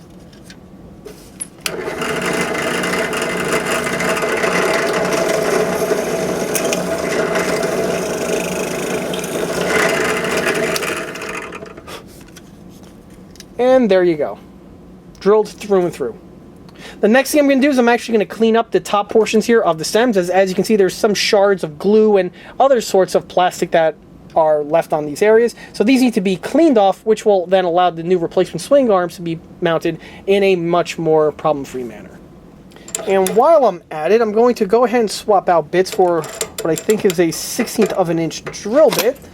And I'm going to drill out the trailing idler section found on the Tamiya kit, which is right over here. As you can see, it's plugged up with glue. And the reason why I'm going to drill this out is because I have a drop-in plate that goes into this section over here that's 3D printed, and this is something that's better done when there's a hole in this location here. So I'm just going to quickly drill this bad boy out.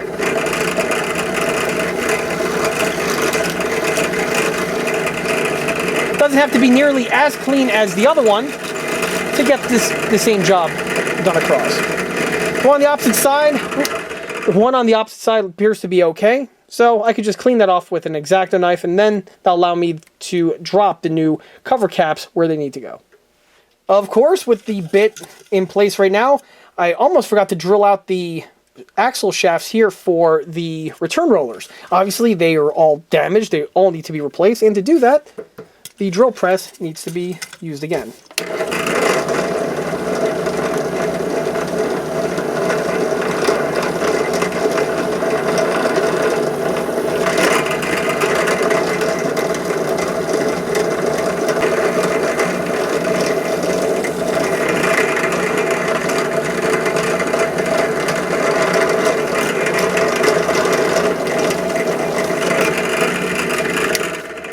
As you can see, the spaghetti is quickly building up, so take the opportunity to clean it off.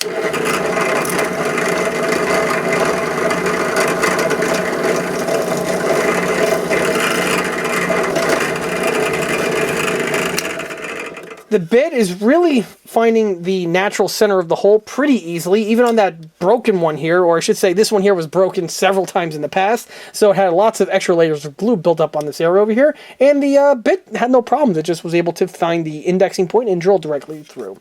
I'm not sure if this bit here is actually the right size for the axle, but we'll see once I go ahead and go back to the table where I have the replacement axles ready to go, and we'll be able to tell if the holes need to be adjusted. If they do need to be enlarged, no problem. I can either run it on the drill press, or I could put a larger bit in a pin vise and just drill them out manually. Either way will work just fine.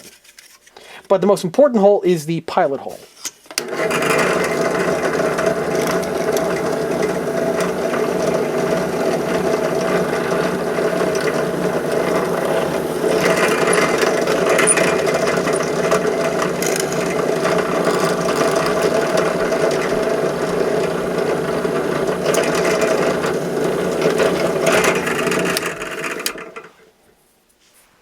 Okay, now the drilling is completed. Let's go back to the table. Okay, so I actually tested the axles out and they fit into the new holes absolutely perfectly. So from here, I'm just going to go ahead and start cleaning off the portions here of the faces on the axles. I need to face them off because, again, of all the shards remaining from the glue. So I'm just going to take my file over here and just run it up and down the surface ever so slightly. It's not really a whole lot of material that needs to be removed, just ever so slightly in order to square it off. This is something that's got to be best really done by eye, so you want to make sure that the gaps are all even on everything. And this is where you want to make sure that your file is as straight as possible, because this is paramount, because if it's not, you're going to have the axles in an angle and that's not going to do you any favors. Specifically for this model here, since I do want to motorize convert it.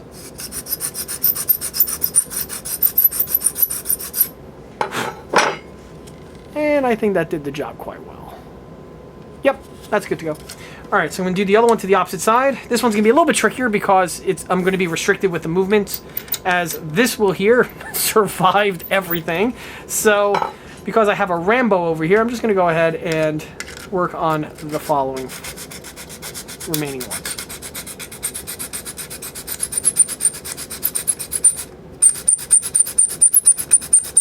Again, it's not a whole lot of work, just a few passes here or there, just to make sure it's nice and squared off.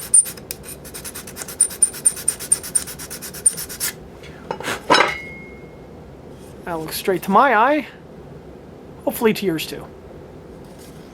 Okay, so I'm going to do the same type of procedure to the swing arm axle shafts, and this though I'm obviously not going to be able to use this tool for, but I am going to utilize a needle file for the same trick.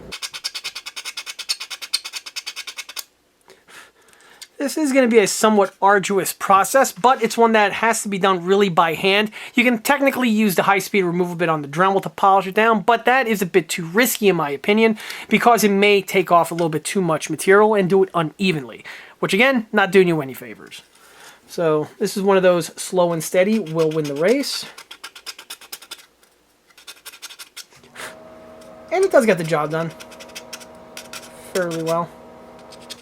After a few swipes, make short order of the remnants of plastic as well as hunks of glue. So here I have the two replacement swing arms.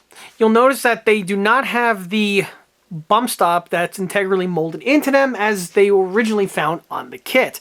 Yes, they are on the mold. In fact, you can see one right here that was snipped away. The reason why this here is not necessary is because the original plastic ones are still in their appropriate locations, and they're fine. There's no real reason to change them out. The other thing why I like about leaving the kit ones is that they're going to be a perfect stop point and an indication point on when the swing arm is in its appropriate location, as it just rotates upward, makes contact with the swing arm as it did originally, and as you can see, it's going to be exactly where it was originally, so that is, or I should say where it's supposed to index, which is what you're looking for. So from here, I'm just going to add a small little drop of super glue to these two locations. Right here, and another one right here. And then I'm just going to install the swing arms to the appropriate locations that you see here. Once installed, I want to do my visual alignment, making sure that they are where they need to be. And once they line up, or line up as well as they can, the installation on those are completed. The one thing that I'm a little sketched out about is the fact that these axles here are made out of cast resin, and on previous builds this would have been perfectly fine, and is perfectly fine for that matter. But for this one, this may or may not necessarily work because the model is motorized and is going to be motorized, and because this wheel here, not so much this one, but this one is in a high tension area and is one where the wheel is going to be rotating frequently. This is something that may cause a problem with tension, but I'm just going to roll the dice and see what happens. If worse comes to worse, and if the resin axle is not cut up for it, it's going to be a somewhat easy fix. I just drill it out and I replace this with a stem made from metal. Once that's done, the axle should be more than strong enough for light motorization running that this model is basically going to be used for. So the other thing I'm also a little bit sketched out with is the axles for the return rollers. Again, I'm using cast resin for those. Not really sure if that's going to be the best media for that, but we'll see how that pans out. Worst comes to worst, I just utilize a nail, and then I glue the hubcap on top of the nail, thus giving you the surface detailing. But we're going to roll the dice and see how this pans out. Fortunately, since I already have the suspension, the wheels ready to go, this one is going to be tested to a little bit more of an extent compared to some of the other 135 motorization builds that I've showcased on this channel in the past. And of course, while I was going through the motions of installing the swing arms, I forgot to install the axis caps, which are easily done prior to the swing arms getting installed, but they can still be done regardless. So for the axis caps, this is a bit of detailing I've touched upon in a number of other previous videos. We have here a set of EastCoastArmory.com HD 3D printed M48 patent trailing idler cover caps. Bit of a mouthful, but basically these little caps here would be present on the swing arm location for the trailing idler. When the trailing idlers were removed, the hole was still present, and so they just simply put a patch directly over that section, sealing it off and closing it off from the environment. For some reason or another, the Tamiya kit is absent of those details. I don't know why, but it's one of those things that elude us to this day. Well, this set here alleviates that and gives you the missing bit of detailing. Obviously, the set contains quite a number of these components, so you could rig up at least five Tamiya pattern M48 patents, and at the moment you can see I've been burning through several of them, and after this one here I'll have one more set left, and that's great because I am literally looking at one Tamiya M48A3 that's in the stash. So that's going to be the topic of another day. As for the installation of the parts, quite simple. You just snip them off of the sprue, like I did just here, and then you just drop them into those locations. Now, when the swing arms are not in place, obviously this is more easily done. With the swing arms in place, it's going to take a little bit more finagling, but it can still be achieved. I already have one of those axis caps in place, and the second one is going to be added right now. With the glue, I'm just going to add a drop right here in the center portion. And then I'm going to take the piece and just slip it in, and it'll just pop in where it needs to go. With the way the set is designed, the hole that's found in the center portion here is the same size as the one found on the kit, so it should self-index. The only thing you need to do, besides not dropping and having to go to Lost Partia, is make sure you have the proper orientation. With the way the plate is designed, I'm going to throw a sample cat image over here. You're going to see that on the sides that there's a hole and then there's a fastener. And the way the part is supposed to be properly lined up is that the fastener is on top of the hole section, and that is how the piece will get installed to the model. It's a very small, little obscure bit of detailing, but, you know, I might as well mention it nonetheless. Here's the piece in a plier, which does a pretty good job with helping out. And you just wiggle it in until it magically lines up to its magic sweet spot. It's something that may take a couple attempts, but once you get it in, you're not going to have to worry about the part ever falling out on you. And once the part slips in, gives you that added missing detail, plugs up that annoying little hole, and just makes the model look all that much more complete. So while I was fleshing out some of the other missing details on the lower hull, I decided to thoroughly replace the other swing arm that was found here on the rear.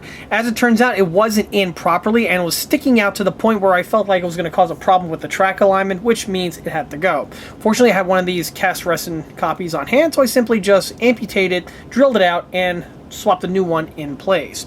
However, this one required a little bit of extra surgery because the swing arm that was copied were all the ones found on this side. And why this is relevant is because of that little tab that sticks up, which is going to be used to connect it to the shock absorbers after the following details here are fitted. Well, for this one here, you'll see that the shock absorber tabs are present, but they are obviously a mirror image. So for this example, I had to carefully cut out the molded on tab, which would have been found here on the bottom portion when mounted on this side, and I installed the swing arm, and then I carefully remounted it to the top portion in the appropriate location. In this format, this is going to make contact with the shock absorber once those details get fitted in place. Another bit of detailing was the front idler mount. This here was also replaced with the cast resin copy because, again, the original one was thoroughly trashed. Unlike these swing arms, this one here shouldn't cause any problems with the tank's motorization because this is nothing more than a shoe and doesn't really make any sort of contact with the run gear in any way. So it's just basically a dress-up section over the actual rod, which of course is going to be an 1/8 of an inch steel shaft. Once this gets fitted in place and the wheels get secured, you can see that this detailing here, the material is really more or less irrelevant. Also, at this time, while I'm waiting for glues to set, I'm working on cleaning up the lock section for the rear grille work. Originally, when this model was first built, it was glued together permanently, and because of that, now that the model's, apart and also needs to be motorized, the locking surface here becomes much more relevant. And the original tab was really caked over with lots of layers of glue, both model glue as well as super glue, and this was thoroughly cleaned away to the format that we have here. I simply just carved out the extra chunks of adhesives with some needle file and a little bit of patience. I basically just went up and down these surfaces here until they were cleaned off. The main locking tab is still there. However, I believe this may have been snipped as it looks a bit shorter compared to what it should be in order for it to lock in place, but we'll see how that pans out as the build commences, or I should say continues. On the upper hull here, I'm basically revising this area, cleaning it up, removing all the shards of plastic and glues that accumulated over the years and over the course of this model's life. One thing I want to mention, though, is with the underside locking tab that we have here, or you'll see that's absent. Of course, this kit originally supplies you with that.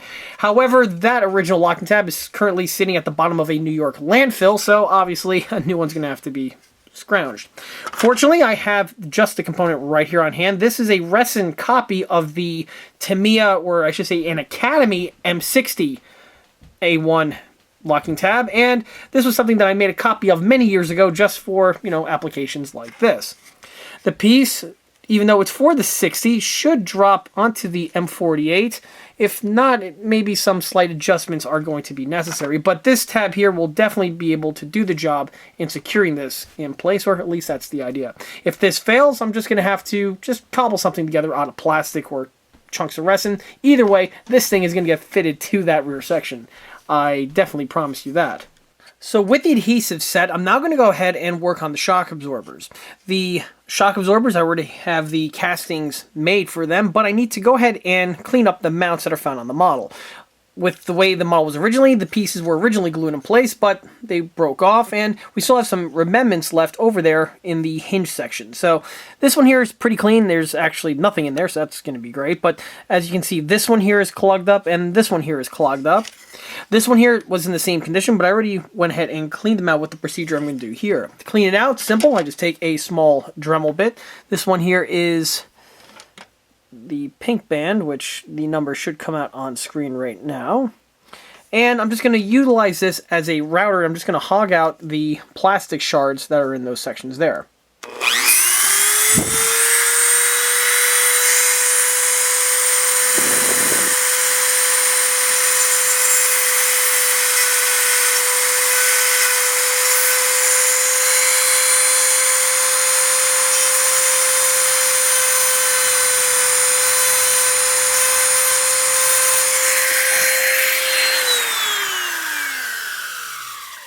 And as you can see, the Dremel does really short work of the part, and now these parts here are ready for the new shock absorbers to be fitted in place.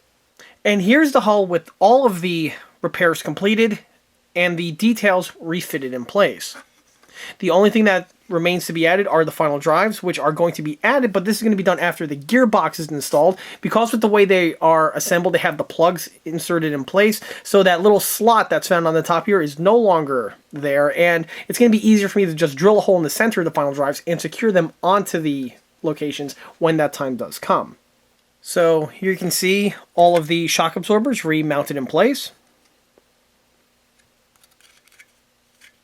This was easily done once that center section here was removed via the Dremel. And then pieces just dropped in their appropriate locations as they would on the kit original.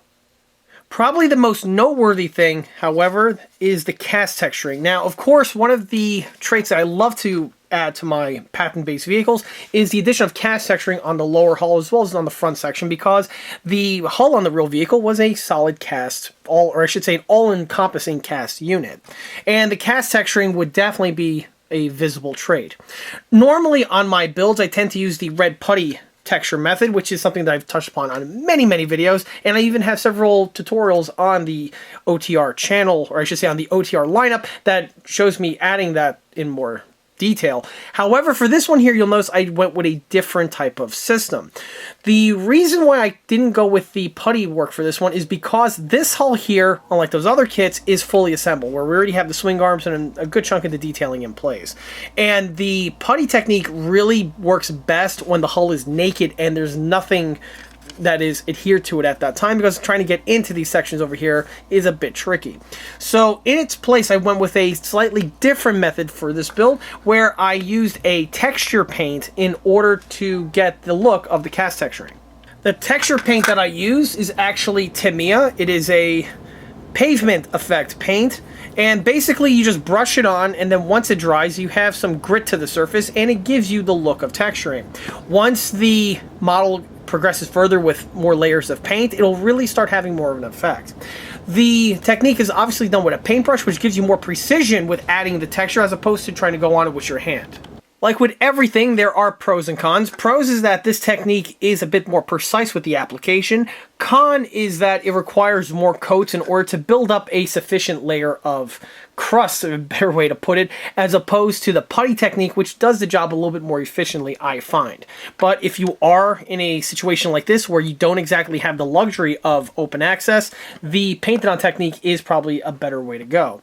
I am going to be showing the technique with its application via the paintbrush momentarily when I get to the top portion over here with the nose, but this is going to be something I'm going to touch upon as the video goes on. So the next logical thing to do now that the hull is fully repaired is to start with the motorization conversion.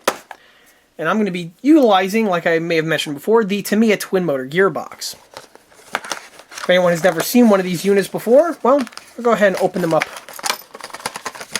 on screen now. So we have a few components.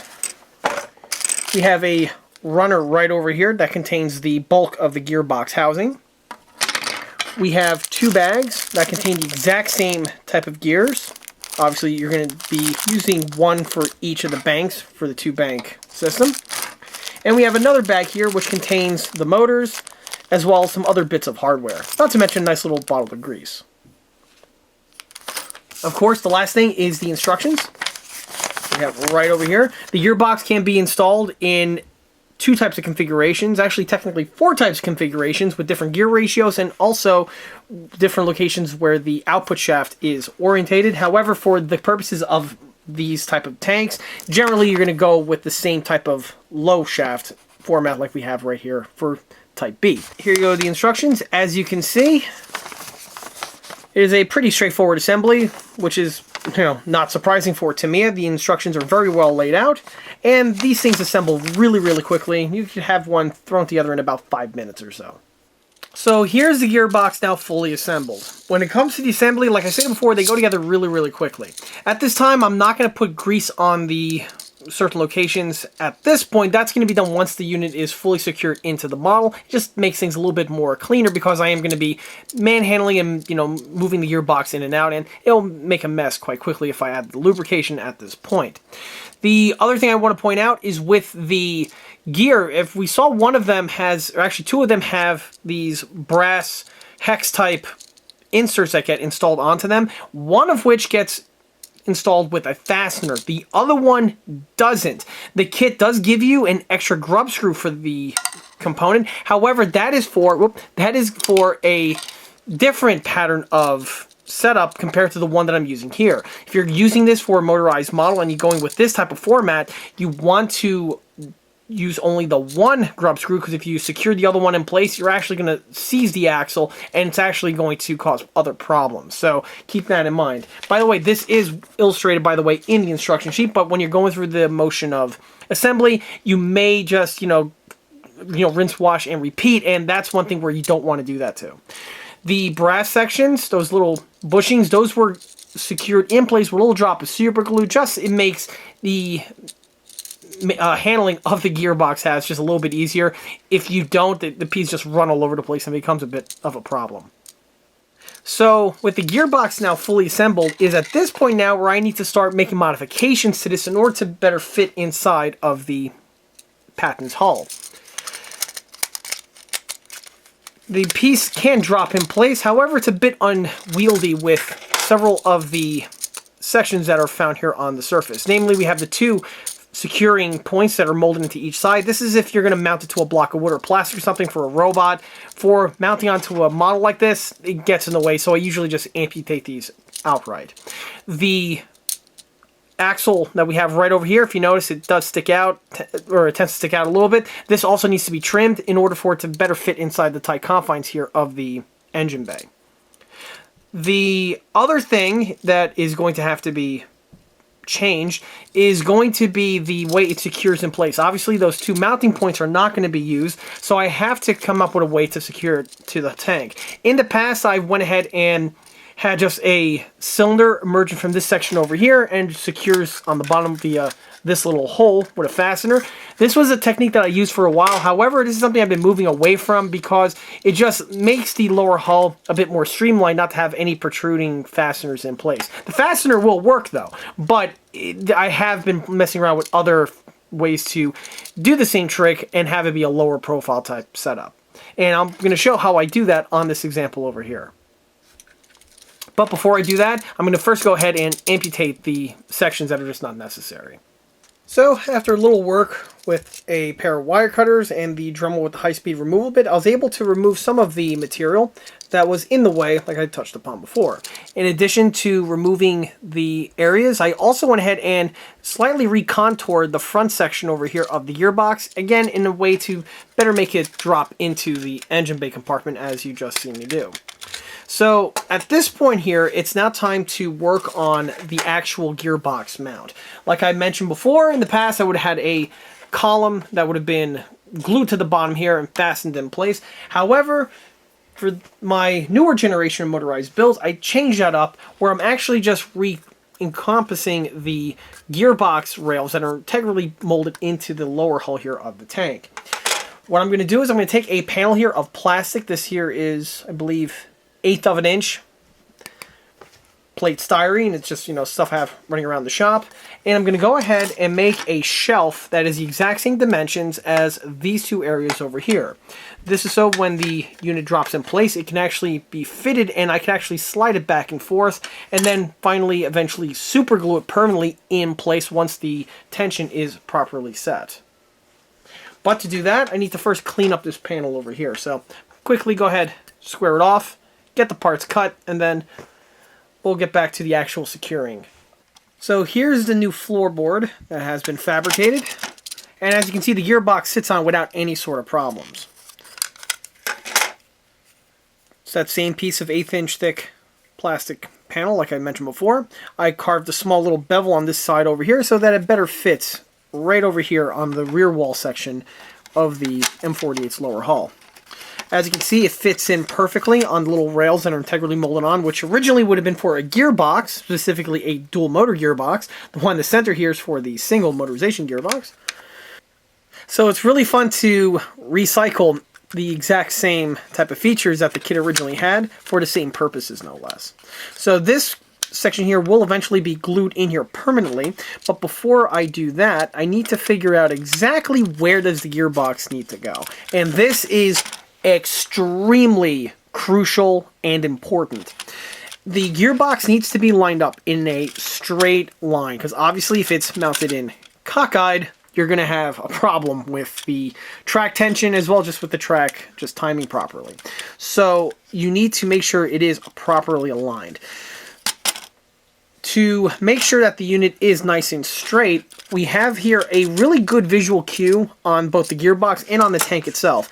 On the center portion here of the exhaust section, we do have this channel that's integrally molded in. And also on the gearbox itself, we have this line, or this rib I should say, that's found right here dead center. These two sections are perfect landmarks, and you can easily just line the two up, making sure that everything is nice and square and is true and where it needs to be. That is going to take care of the yaw. The next thing to concentrate on is the actual location where the sprockets are going to go. This is super important because this depends on the tension of the track. Too much and the gearbox is going to struggle, too loose and it's just going to flop all over the place. To do this, I'm going to need to now focus on the final drives. Here we have one of the final drives right over here that is currently getting drilled out. As I touched upon before, these are going to be installed after the gearbox gets fitted in place because of those plugs that I referenced earlier. Now, what's going to be, or I should say what the rule of thumb is that I like to go with whenever I do a motorized conversion is I want to have the track tension be to the point where it was originally when the model was static. So that involves drilling out the small little section right over here. And then this will give you a good little jig on exactly where it needs to go. And that's specifically on this example that we're working on. So this one here has already been drilled out, and this one here is going to go through the drilling process. This one here, the hole is much wider compared to the hole here on the axle, and this has to be done just so that there's a lot of elbow room for the axle to spin freely. On past builds, I have just drilled this out with the 1/8 of an inch, and I find that once everything is assembled, this actually has a habit of restricting the rotation of the axle and actually cause some problems. So much so that I either just remove a little bit of extra material, and once this is removed, that the piece will spin freely and the model will actually perform a lot better. So that's why the hole here is much larger. I'm not going to go any larger than this. This is plenty of leeway for the axle to pivot. This one here is still left stock, and I'm going to just remove the center stem here just so that I have the thing at 1/8 of an inch so that I could use this one as the alignment to make sure that everything is self-centered. One other thing to reference is that once I have the gearbox fitted in place, the final drives are still going to get one other modification, that is the deletion of this little cylinder that we have right over here. This cylinder is a spacer and it's made for when the model is static. Well, obviously if the model is motorized, this spacer here is going to get in the way because there is a hex that is going to be fitted to this section over here, and that is what's going to actually propel the model. So once everything is squared away and glued permanently in place, is at that point where I could enlarge the hole like I did to this one, and then take it another step further and further delete this stepped spacer section that we have presently. So to drill out the final drive, I'm going to obviously use the lathe. The lathe is going to be paramount for this because it's the best way to ensure that the hole is drilled dead center without any sort of deviation. With the way the kit is designed, we do have this small little hole that's integrally molded into this back portion over here, and this is perfect because this is the dead center point on this piece, and it's going to really assist the bit with going into where it needs to go, drilling out just the right amount of material. So I'm going to put this in the lathe. I'm going to use the 3-jaw chuck over here to grab onto the larger cylinder section so that the piece won't fling off once the necessary material is removed. Or at least, again, for the time being. So let me just get the headstock, or I should say the tool mount out of the way. Now I'm going to move the tailstock in. I have a 1/8 of an inch bit already in the chuck. I'm just going to line it up, tighten everything down, and start the drilling. Maybe I should move this guy slightly out of the way just so you get to see what's going on over here.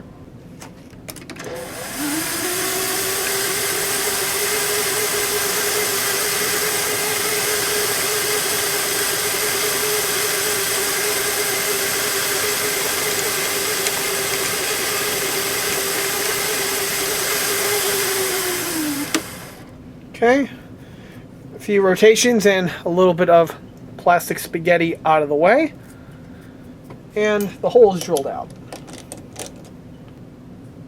Right over there. Just pops right off. And there goes the hole drilled dead center. So from here, I'm going to go ahead and start with the gearbox installation.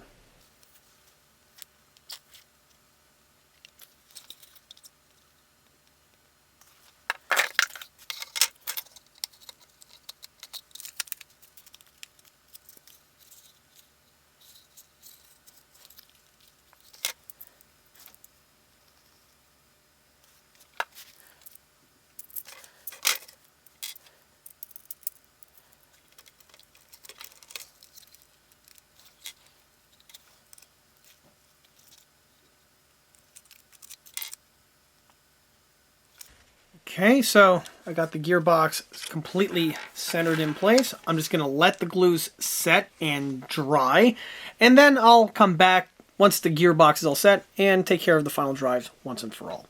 So while I set that aside, one last thing I want to mention, by the way, is with the amount of spare parts that you will have, if you're working on one of these units and you assemble it with the format that I have, you are going to have quite a bit of spares. You're going to have 2 extra supports. You're going to have these little bushing type things. Obviously the wrench, but it's not really a spare. You have several other pieces of hardware and the 2 pinion gears. The gears, obviously, they're going to be required for the motor, so those are going to be recycled. Okay, so while the glues are setting on that, I'm just going to set this guy aside somewhere really safe where he can't get knocked down. And I'm now going to focus my efforts on the top deck. Okay, so the biggest thing I need to first address are taking care of some body work. So on this air filter over here, I notice there's quite a substantial gouge found in this section, probably a mishap with a X-Acto knife back when the model was first built. But the biggest chunks that I need to take care of is right here on the rear deck. As you can see, it is a complete and utter mess. So what you're looking at here are several decades of repairs where the piece popped off and I kept on gluing it back on and gluing it back on and back on. And then, you know, the layers of glue built up, and looks like I used both a mixture of red tube testers and super glue of various makes over the decades. And so yeah, that's why we have quite a lot of clunk here, and that's got to be taken care of. The other thing that needs to be addressed is this inlet here for the travel lock. This, of course, is just a standard hull from the Tamiya M48A3, and when they phoned it in to make it as the Sergeant York, they just left this piece here out in the open, and this is something that I usually take care of on these models. Now, of course, it's still totally wrong, even if this piece is taken care of, because the whole rear deck here is completely different on a Sergeant York, but just for the sake of my own personal amusement, I am going to go ahead and plug this up with a little bit of body work. And then, once everything is taken care of, I could sand the entire area down smooth, which will give me the perfect location, or surface I should say, to remount on the skateboard ramp that was originally secured on this section when the model was first built. So to first fill this area in, you can't just use bodywork alone, i.e. putty alone, because the gap is substantial, and with the amount of material required, it's just going to cause problems. First, the putty won't even set right, you'll get cracks in it because of the volume, and you potentially can even harm the plastic because that stuff is tooling based, and yeah, it's going to have really not great effects on the plastic material itself. So what I'm going to do is I need to first fill this material in, or this area in, with material, and that's going to be just some plastrock strip here. I'm going to go ahead, carve it to shape roughly, and then just mount it into this area. Once the pieces are mounted in place, I could then wait for the adhesives to set, to which then I could go ahead and start with the blending process.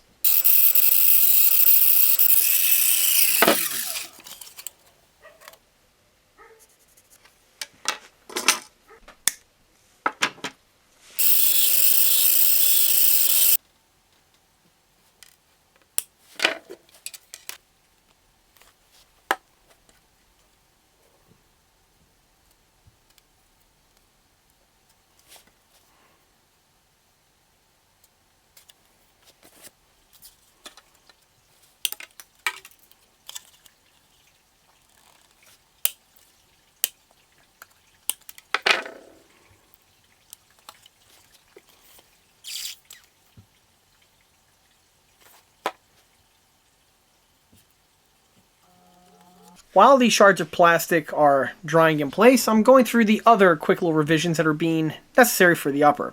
Like the swipe of glue added right over there on that gouge. Obviously once that dries I'll be polishing that down. But I also went ahead and repaired, or I should say added the missing fender support that was in this section over here. It's one of the cast resin ones that was a copy off of the other Tamiya one that I mentioned before. I drilled out the little sections where there were those two lift hooks that are found on the back.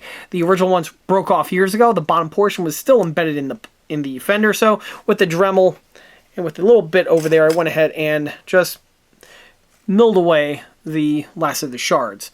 Once the bodywork is done, then those will be added because they're proximity in this area over here. They can easily get hit, so I'm not going to install them at this time. However, something else I am going to do at the time is address one of the quirks that always bugged me about the Tamiya Sergeant York kit. And if you've seen the other Sergeant York videos, you'll know exactly what I'm referring to, and that is the absence of the X crimps that are found on the front and rear tin work. However, unlike trying to revise the rear deck area, which is going to take far too much work, and at that point, honestly, just get the Tacom one, hint, hint, nudge, nudge. One thing that can be addressed are the absence of the front X crimps found on the tin work. And this is something that I touched upon in a couple of my other Sergeant York videos, and I went ahead and tooled up the parts that we have here. These here are an HD 3D printed component. They are found on the ECA Shapeways store and are intended to add this bit of detailing to the Tamiya pattern of M48 patent kits, either be the M48A3 or, like in this case here and the other cases as well, the Sergeant York kits. The pieces are fully detailed where they have the appropriate X crimp found on them, but they also have the fasteners and the little mounting strip right there integrally printed on. And basically all you gotta do is fit them to the front and rear areas. In order to do this, you do have to do a slight bit amount of tweaking to both of these sections. Not a whole lot. Basically, with the way the kit is designed, you have that strip that's on this section over here, and the same is also true on the other areas, and you just have to polish that down, either with a needle file or some sandpaper or whatever. Just polish that out so it's nice and smooth, and then you can simply just take the 3D printed insert and just drop it directly on top. As you can see, this is the last of the Mohicans here, as the other components have already been utilized on the other Sergeant York models that, by the time this video posts, may or may not already have been in the video lineup.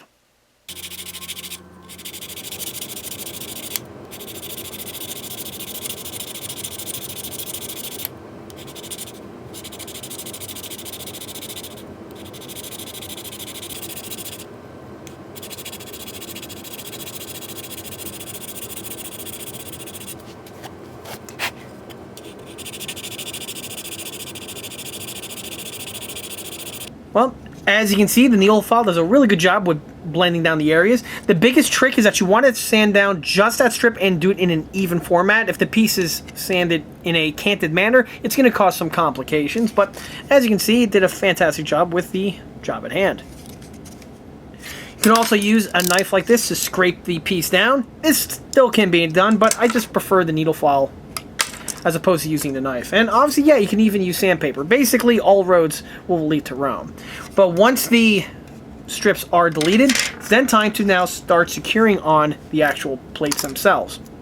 These two already popped off, and as you can see, they are held onto the sprue, or I should say onto the bottom base, with a single center-mounted sprue. This gets snipped away, as you don't want to have any sort of protrusions at all. You want the piece to be as flat as possible, so snip them away. You could use a knife like this just to trim it. A needle file can also be utilized. Just when you're doing it, you want to be careful not to crack these pieces in half. The material is a bit on the frail side. However, they do polish down pretty easily. Look, on this one here, I'll do the same technique with the needle file, just to show you could be done. So, use the clean cut snip to remove the bulk, and then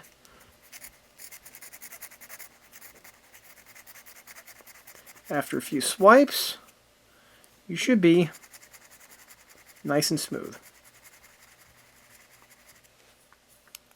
Just like so. The pieces may look similar, however, there are front and rear specific versions, and that's because the ones on the front are actually shorter compared to the ones on the rear. So you don't want to mix them up during the installation. If I line these two up, you can see how much longer the other one is in comparison. And you'll also easily tell once you fit the piece in place, and you get to see how much the other one overhangs. If this is happening, do not try to sand it down or polish away or anything. You have the wrong unit trying to be fitted in place. This one here gets fitted on the rear. Once the pieces are fit on, they should be a perfect fit, and there should be any access on either side, either left or right.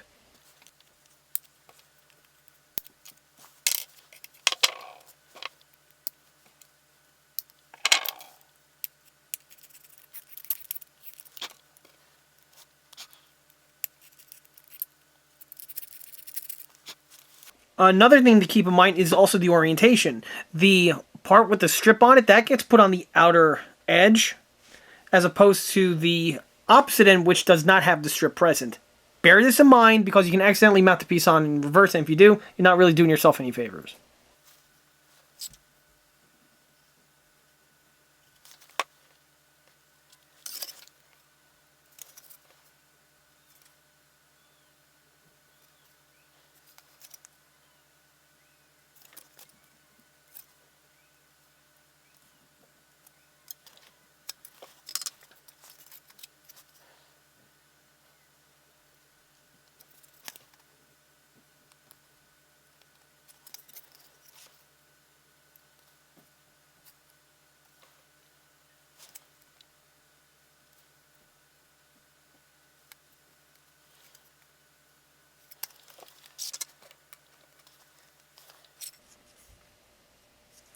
And once fitted in place, just set aside and let the thing dry.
So here's the rear area.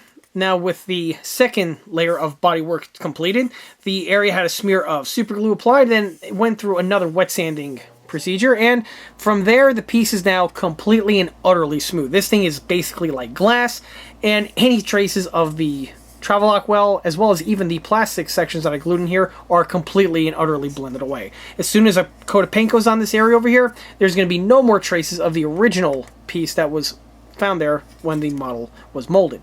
The next thing takes us to the scoop, or I should say that erroneous scoop, which is again one of the weak points on the kit, but you know, for pragmatism reasons, I'm going to keep it. This piece here was heavily glue encrusted due to all of the times it was popped off, like I mentioned before, and the bottom section here was just a mess. So I went ahead and polished everything down with some sandpaper, leaving for the basically smooth appearance that we have here. Everything is squared away, and so the piece is going to sit onto the deck once glued on in a nice square manner. On top of that, the top section here was faced off as well. There was some segments of glue still on these areas, as well as also that box was mounted on improperly, and I was able to fortunately pop the box off without any sort of collateral damage, again, old glue being what it is, and this allowed me the perfect surface here to polish everything down to the way you see it here. This thing is also just as smooth as the rear section and is going to be just simply remounted in place as it would have when the part was brand new. As for the box, again, all the remnants and shards of the glue have been polished away, leaving for a nice smooth surface, and this will just be topped right at the very end, completing the look like the way the model was originally intending. Aside from this scoop, I went ahead and also took care of the bodywork required on the side tabs here, where these new X-crimp things were fitted in place. With the way the piece is designed, you will have a seam found in this section over here, and this is something that can be easily polished away with a little bit of super glue and some sandpaper like I did over here.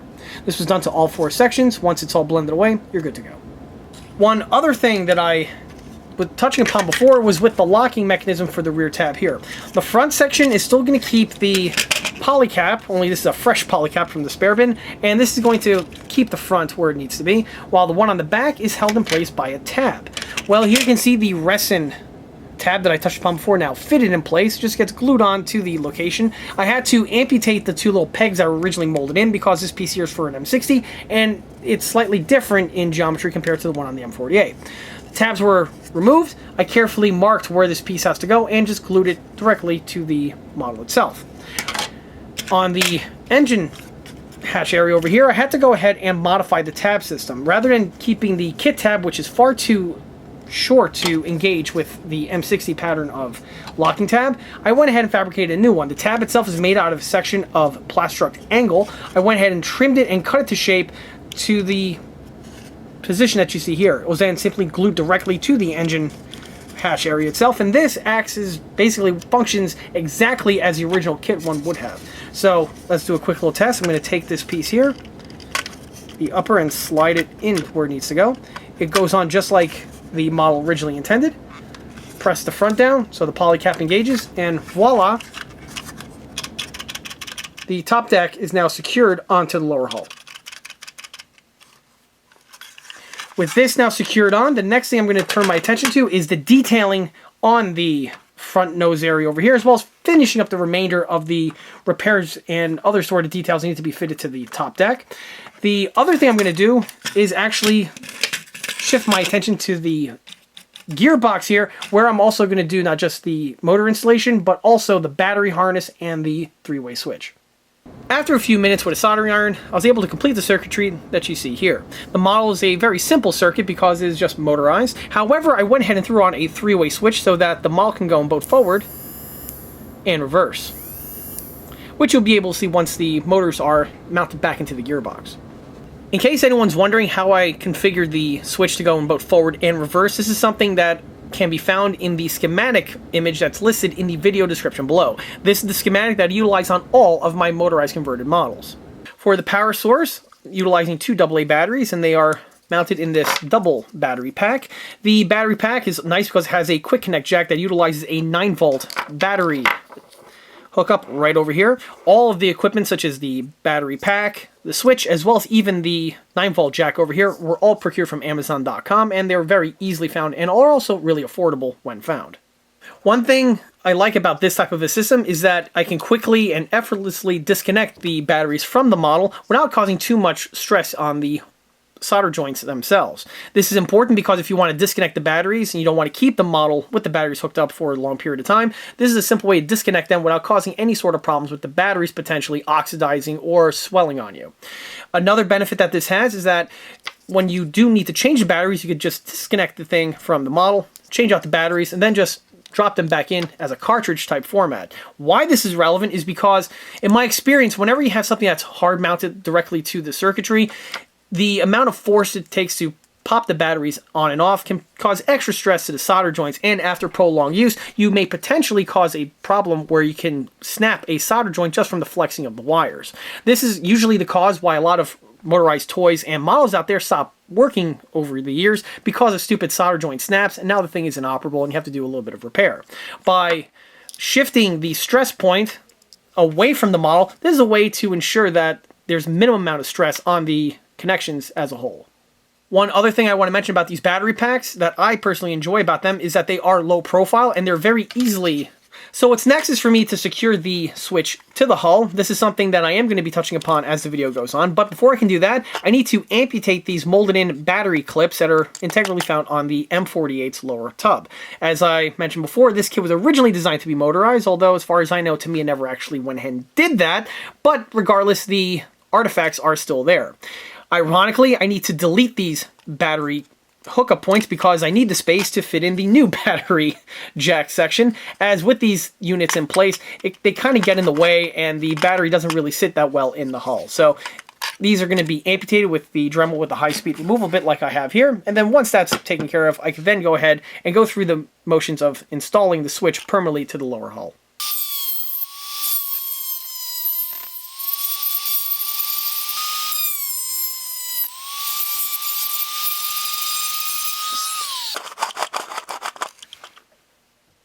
With the power switch drying in the lower hull, I decided to shift my attention to the remainder of the suspension. Starting with the return rollers, as I touched upon before, when the models were originally built, the return rollers were either improperly mounted or they just cracked off so many times that they were just simply glued to the lower hull. This obviously needs to be revised during the rebuild, and I already touched upon drilling out the sections on the hull in order to fit the new stems in place. Well, the other half of the equation is to remove the remnants of the stems that are still found on the idlers themselves. This one here, the procedure has already been done, and as you can see, it is completely drilled through and through, and this one here is ready for remounting. That leaves just these ones left remaining. The procedure drilling these out is actually really easy, with the caveat that you have the proper tooling. I am going to be utilizing the lathe for this because, well, simply put, the lathe will ensure that the hole is drilled nice and center on the wheel over here, and that once the hole is drilled out, it's not going to be canted in one direction or another. The one thing that I do notice is that the glue is only on the end portion here of the actual wheel, so that once the bit goes into a certain point and the portion of the stem that's glued in place is no longer there, the remaining stem just pops right off, and once that's gone, the hole is returned to the kit original. The only other thing to mention is that on the back portion over here, we still have some glue shards from when the piece was glued to the model, and this is something that does get cleaned up, and I do that by hand with the Dremel. With this router bit that I have here, I just lightly go over the surface, and it just removes any sort of remnants that are remaining, and then once I'm done, the piece is now nice and squared off. However, doing it by hand, it is something that takes a bit of skill with and a steady hand, and if you don't have the experience with that, it's probably going to cause some problems. I would normally utilize a high-speed removal bit for that because it does a good job at squaring things off. However, with the size of the piece over here, you need one of the smaller high-speed removal bits, and sadly the one I have is really dull right now, so I need to pick up some new ones. However, that shouldn't stop me from just doing this by hand like I've done on this one over here. And as you can see, it looks pretty good. Oop, get that in focus. Come on, you. Autofocus, do your job. There we go. And as you can see, it's a nice smooth surface, and it shouldn't cause any sort of issues when it comes time for remounting this onto the model when the time does come. So here's the return roller mounted onto the 3-jaw chuck. It's centered as good as it possibly can. The drill bit here is connected to the tailstock, and the bit that I'm using is a 3/32 inch drill bit. This drill bit is a common size. It's basically found in every single drill bit pack, and this is the exact same size of the original hole that's found on the wheel, and it's also the same size of the stem that's found on the Tamiya set. So this should just drill out the material, just enough material that it gets removed, till finally the piece pops off, and then the wheel has its hole back to the original kit standard. I'm going to go ahead and start the procedure. As always, when you're drilling, you want to go at a slow speed, specifically when you're drilling through plastic, because again, the faster the bit, or the faster the piece is spinning, the more friction you're going to have on the bit, and the more plastic is going to melt around the bit, and it's going to cause a larger hole than you actually wanted. So go at a slow, steady speed, and the piece will just eat away the material on its own pace.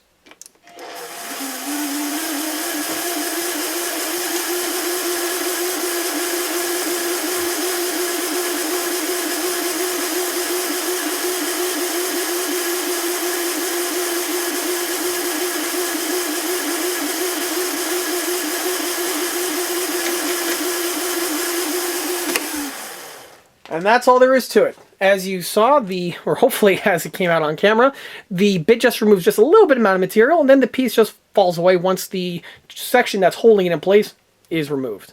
So here's the roller taken fresh off of the lathe. You can see the hole has been drilled through and through, and the piece is practically as good as new. The back portion here has some glue shards left. This is going to be polished away with the Dremel back on the table, but before I do that, I'm going to go ahead and rinse, wash, and repeat this procedure on the remaining idlers that are on the table. You can see what the switch looks like installed into the model, and also you'll see that I went ahead and hot glued the leads into these two sections over here. This does two things. One, it keeps the inside nice and tidy, prevents loose wires from running around, and the second thing, and most importantly for the battery, is that it will mitigate as many vibrations as possible that go to the solder connections. As I mentioned before, one thing that generally happens if you're moving wires around, solder joints tend to snap, and now you have some repairs to do. But if you go ahead and secure the wires like I did over here, as you can see, the bend point is not going to be over here where it's weak. It's going to be over here in the center of the wire where it's more flexible. One other thing I'm going to do at this time is start with the lubrication of the gearbox, as well as also adding some lubrication here to the contacts on the switch. The switch contacts, I'm going to be adding some dielectric grease. This is something that I purchased off of Amazon. The link is listed below.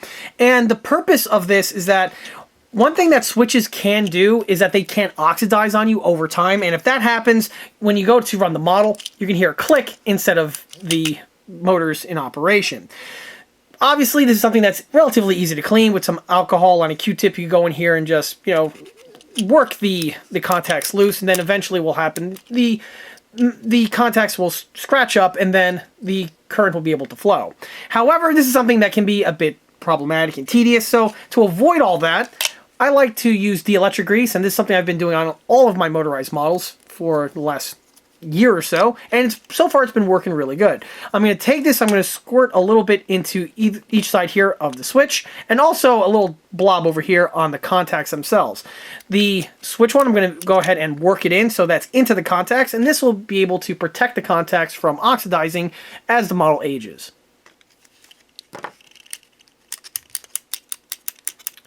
As you can see, I'm just working it in, like I mentioned before. I'm also going to add a little dab over here into the contacts themselves. Not a whole lot. You don't want to make a mess of it. Just a little bit there should do the job. And that's all there is to it. So from here, the switch is now greased up, and now it's time for me to turn my attention to the gearbox itself. But before I do that, I'm actually going to first trim the axles over here so that I can have the sprockets fit into the appropriate locations. The reason why I want to do this before I actually lubricate the gears is because when I snip the metal pieces off, I am going to have to do a little bit of deburring, and I don't want any sort of those metal filings to end up in the gearbox. If the gearbox is dry like this, I could just blow it clean with the air gun. However, if there's grease on the inside, obviously it's going to cause some problems because the filings will stick to the grease, and now you're not going to be able to get rid of them. So before this thing gets lubed up, I'm going to go ahead and adjust the sprockets. So shifting to the sprockets, here you can see one of the sprockets mounted in my lathe here. Now I'm not going to be using the lathe to do any sort of cutting. I'm just using the lathe in order to mark some certain areas here on the outer sprocket hub. The reason why I'm doing this is because one modification that I commonly do on my patent-based vehicles is I add the mud slits, which would be present on this section of the housing. This is a bit of detailing that's absent on basically all of the plastic kits on the market, and when you add it, it does add a little bit of extra detail and accuracy to the build. However, as I often mention, this is not something that is absolutely mandatory. There are several examples out there of patent sprockets that do not have the mud slits that are present. But this is something, since I have the tooling and the technique down, I might as well go ahead and add it to my builds. I will also say that generally this procedure is more easily done before the sprockets are fully assembled, because these sprocket teeth here are a bit fragile and they can break, specifically if you have them housed in a lathe like I do here. But I carefully was able to put the component in the lathe, and I just tighten it only to the point where it holds it in place.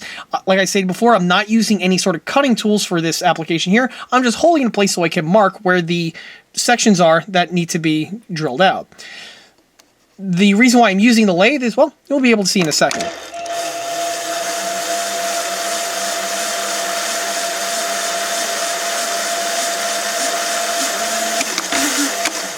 And that's all the technique was used for. With the pencil, I was able to put the two little lines, and this gives me an idea of exactly where the ovals are going to go in this direction. The next thing I need to factor in is exactly where they're going to be positioned on the actual hub themselves, and there is a trick on how to do this. After the locations are marked, it's then time to start marking where the ovals are going to go. On the M48 or M60 pattern of sprockets, there are 3 of these mud slits that are present.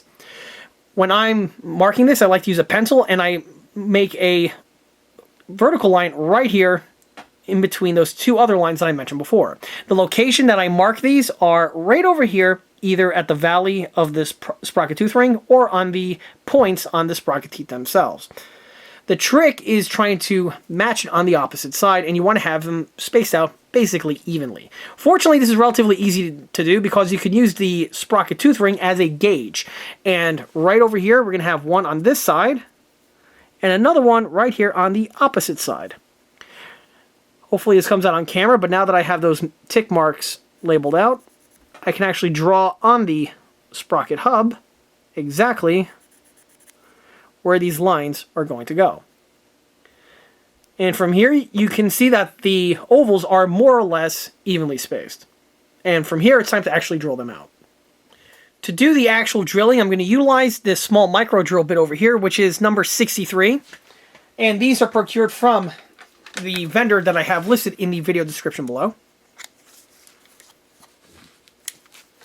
And to drill these out, first I'm going to drill 2 holes, one on either side of the opening and close end. And then, once all those holes are drilled out, I could then eat away the material in the center, which will give me the oval.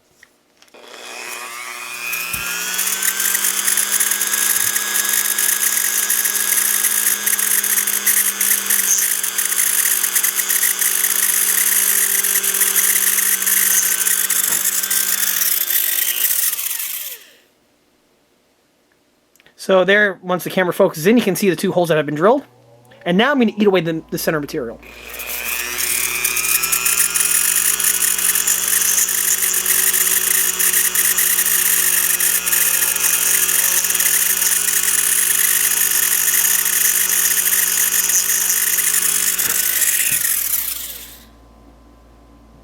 And it's as simple as that. I'm going to repeat the exact same procedure on the remainder of the slits on both sprockets, and then the sprockets have been modified. And here are the sprockets with the holes now added. As I touched upon before, this is something that you need to have the techniques and the tooling for in order to undertake, and if you do not have those, it's best to omit it altogether, because this is one of those procedures where if you don't have your skill sets ironed out, you can just cause a mess and it'll actually ruin the sprockets as opposed to helping you. And as I mentioned, a life ring is that this is not a mandatory procedure. This is purely elective. This is the type of thing where if you leave the stock one, you're going to be just as accurate as opposed to adding them like I've done over here. In fact, if anyone doesn't believe me, I'm going to go ahead and throw up a picture on screen of one of these sprockets without the mud slits in them, so you actually have photographic proof that I'm not blowing hot air. So with the sprockets now modified, it's now time to adjust the length of the drive shaft. On the stock Tamiya gearbox, the drive shafts are way too long and you need to trim them accordingly. And this is something that's more or less done by feel as opposed to an actual type number. What I like to do is I like to line the sprockets up, much along the lines as they would have been originally on the model, and then I mark right here at the halfway point where we have the tooth guides. This is a perfect starting point to remove this material because you have to factor in the actual width of the interior space of the sprocket, and it generally ends right around here. So with that material removed, it should be long enough so that it will firmly grasp onto the sprocket and you're not going to have any yawing going on, but it's also going to be short enough where it's not going to cause a problem with the sprocket alignment. Obviously, sprocket alignment is very, very important, specifically when you have a motorized or functional model. Once the steel shaft is marked, I'm going to take my wire clippers right here, and I'm just going to go ahead and snip these off.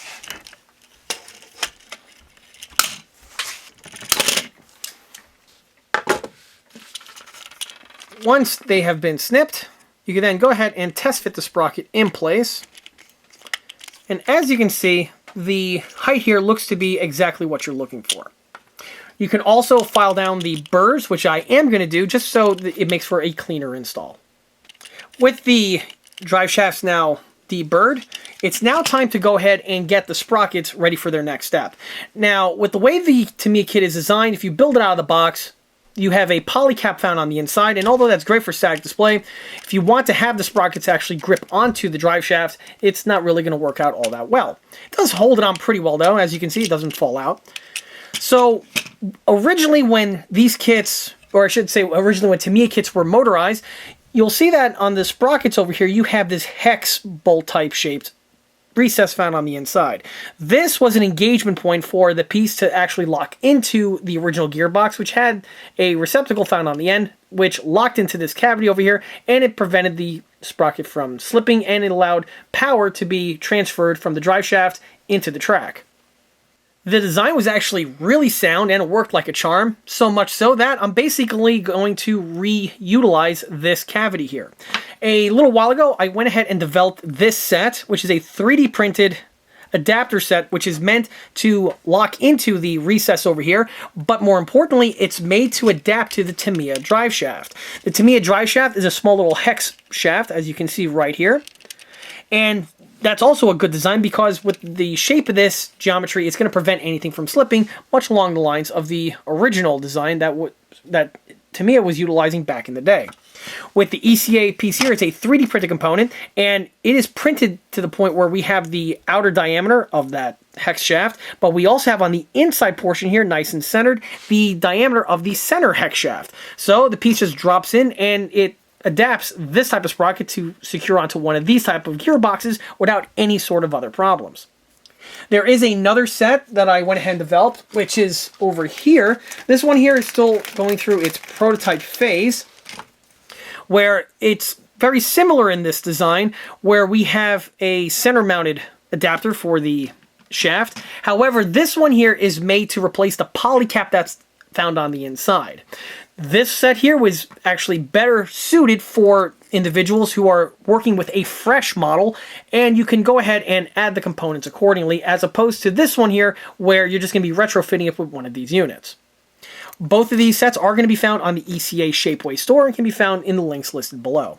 The idea of utilizing both of them is that this here gives you more support compared to the polycap, which does hold it pretty well, admittedly. However, this one here gives you even added support because it is a perfect snug fit, as opposed to the polycap where it's a little looser in comparison. However, the main drive is actually going to be found on this stem that we have here with this version. In order to utilize the component, it's very easily done. You just simply snip off the little hex section off of the sprue. Also, you notice the sprue gives you lots of these little adapters, so if you are doing a lot of these type of conversions, one set here will last you a little while. Once the pieces are snipped away, you just deburr them fully. This can be done with an X-Acto of one flavor or another. As long as the blade is nice and sharp, you should be able to deburr the component completely. There is a little bit of crud left on the inside from the printing. This is just a powder print, so a few toots with an air compressor should be more than enough to blast the powder clean, or you can just run a piece of wire on the inside, and once it's cleaned off, you will have the center hex section fully exposed. Once the parts are cleaned up, it will just simply slide into the sprocket like you see right here. And then from here, you can just slip them onto the drive shaft. Once you find that magic little sweet spot. They are a tight fitting piece. However, this is exactly what you want, because the tighter it is on the drive shaft, the less chance or likelihood of it stripping out and not being able to spin.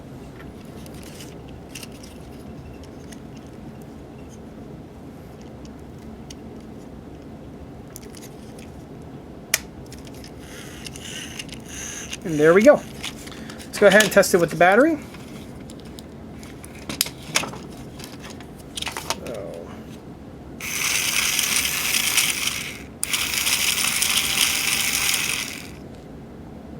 And it works as advertised. After I went ahead and fit the sprockets in place, I want to give this model a test run to see if the sprocket lineup is appropriate, and also to see if the thing is even going to work. So, you can see that I went ahead and only put on a few wheels. These are just the important ones, specifically for a mild test run like this.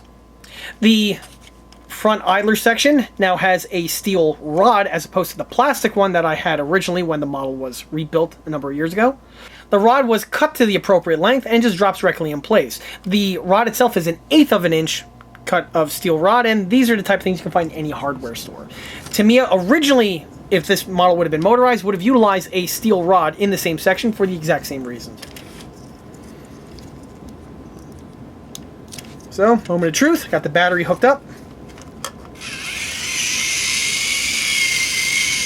We got tracks rotating. And the tank is alive. Static for almost 30 years, now operational. Or so that's one direction. Okay, so it works fantastic in forward. Let's try it in reverse.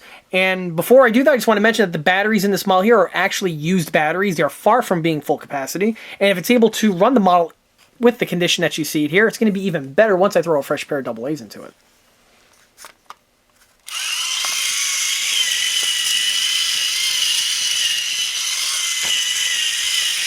It's working great.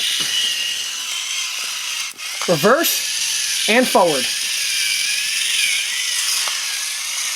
These gearboxes are absolutely awesome for anyone that's into just motorized conversions or even micro RC. This is the gearbox of choice that a lot of 135 RC guys use for reasons that should be fairly clear. These gearboxes are awesome. I can't recommend them enough. Few things in this world, by the way, make me smile more than a motorized tank model. Specifically one that has spent the last several decades with the melancholy of being static. So with the model passing the test drive, I'm going to go ahead and lubricate the gearbox. To do that, I'm going to utilize this tube of grease here that was applied with the set. The grease gets applied to a few certain locations, and as the gearbox runs, it will naturally add the remaining grease to the appropriate locations. The tube gives you plenty of lube for the job at hand, and now that the grease is applied, I'm just going to go ahead and run the gearbox. Because the suspension and the running gear isn't fitted, I can just let the thing run and run and run in perpetuity until the gears are thoroughly coated.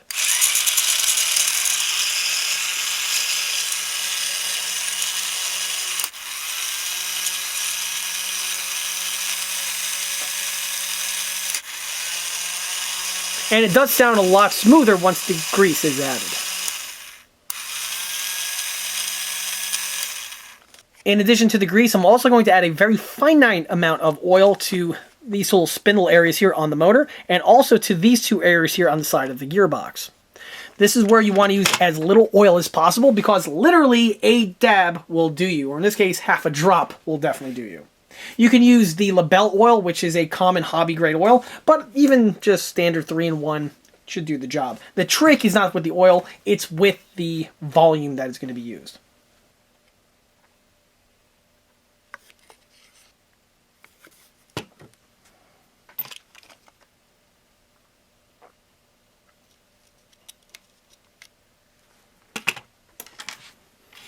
Once the dabs are added, just let the oil work itself in by letting the model run. And that's all there is to it. The gearbox is now fully lubricated, and I could continue with the remainder of the build. this point here, take the battery pack out for now and focus on the top deck. We're basically at the point now where I can get the upper and lower sections clipped back into place. So while I'm wrapping up this section over here, this brings us to the telephone communication box. The kit originally supplied you with this part, however, it's a bit rudimentary in its detailing, and the piece on this one originally was pretty clunky with paint and layers of glue, to the point where I could have cleaned it up, but rather than that, I might as well replace it with a fresh one. Fortunately, I recently just completed an Academy M247 Starship, and on that kit we have some fresh new tooling of the exact same component. The component's really nicely detailed, however, it doesn't have a shelf. So to secure it to this section over here, a new shelf needs to have been fabricated, and I went ahead and fabricated this one that we have right here in my hand. The shelf is nothing more than strips of aluminum from a soda can that I went ahead, cut the shape, bent, and glued it together. From this point here, I can go ahead and secure it to the side portion of the model, and then the shelf will be able to be, or I should say the communication box will be able to be glued to the shelf itself. Here's the telephone communication box now fitted in place on its scratch-built metal shelf, no less. On the back portion here, I'm polishing up the tow hitch, which will be remounted momentarily. I also went ahead and swapped out the original mold kit supplied hinges for the swing outdoors, and I replaced them with some spare Academy ones that I had left over from the same M247 Starship. At the same time, I removed both of the toe shackles and replace them with the other versions, again spare from the M247, because why not? Another reason why I swapped them out is that the plastic is stronger compared to the cast rest ones, and this area over here tends to get bumped a lot, specifically with just handling, and so the plastic ones I deem to be a smarter choice compared to the cast resin counterparts. So the rest ones were swapped out and the plastic ones were added. That's basically all there is for the upper hull. This leads us to the front. As I touched upon before, the front section is going to be getting some cast texturing. Before I did that, I went ahead and made sure all of the glue chunks that were on the surface have been removed, leaving for a nice surface for me to apply the cast texturing. Also, as I mentioned earlier, the cast texture on this model is done in a different format compared to the way I usually do it. So for this one here, I'm going to utilize the brushed on version with the Tamiya texture paint. And at this point, I'll show exactly the technique that I used. So to do this technique, you will need a paintbrush. I have this one right over here. I'm using a flat, broad type brush. And this is the perfect brush to use because I'm going to use it to dab the paint onto the appropriate surface. So here goes the technique in operation. Went ahead and grabbed a scoop of it right there on the brush. And I'm simply just going to go ahead and brush it on in the format that you see here. As I touched upon before, one advantage that this technique has over the other one is that you do have a little bit more precision on the application on where the paint gets applied, as opposed to the other version, which again, it's more or less better when there's no detailing on the surface. But if you're doing a build like this one, or I should say a rebuild like this one, this technique does have its place. Another thing I want to mention about the paint is that you actually want to lay it on somewhat thick, because what happens is when it dries, it actually dries to a fraction of the thickness that you see when it's wet, and so you apply it right now and say to yourself, wow, it looks pretty good. However, when it dries, it'll look something more like this here, where you can see that the texture is much more miniature compared to the way it looks like when it's wet. You can see why the use of a stiff bristle brush is great for this, because the brush is just going to leave its little indentation. It's not going to sway or flex out of the way as a smoother, softer bristle brush would. On the seam line over here, you really want to pack that in. I will be touching upon this in a second once this stuff dries, because I will probably be giving it some of the red putty on this section over here, because I really want to blend in the center seam line as much as possible, and the red putty will probably do that better compared to the painted on stuff. Okay, so there we have it. As you can see, texture has been applied to the frog nose. And I'm just going to set this aside. I am going to wash out the brush, and I'll be right back to take care of the other areas where I didn't want paint to go. Okay, so I went ahead and changed out a brush. This one here is an older brush, so if it gets damaged from the procedure, it's not really anything that's going to be a loss. Alright, so one thing about this paint is that it's water soluble, so because of that, if you just dab some water on a surface, the paint cleans up pretty quickly. And I'm going to use this brush here just to sculpt the texture paint into the areas with a little bit more efficiency compared to the broad bristle brush that I mentioned before. Another thing that you can do with this paint is that once it fully sets, if you see a clump of it where it doesn't belong, with a stiff bristle brush, you can just rub it almost like reverse dry brushing, and it'll knock out the chunks that are remaining, and the section will be cleaned off. Just like so. That's all there is to it. At this point here, set aside and let it dry.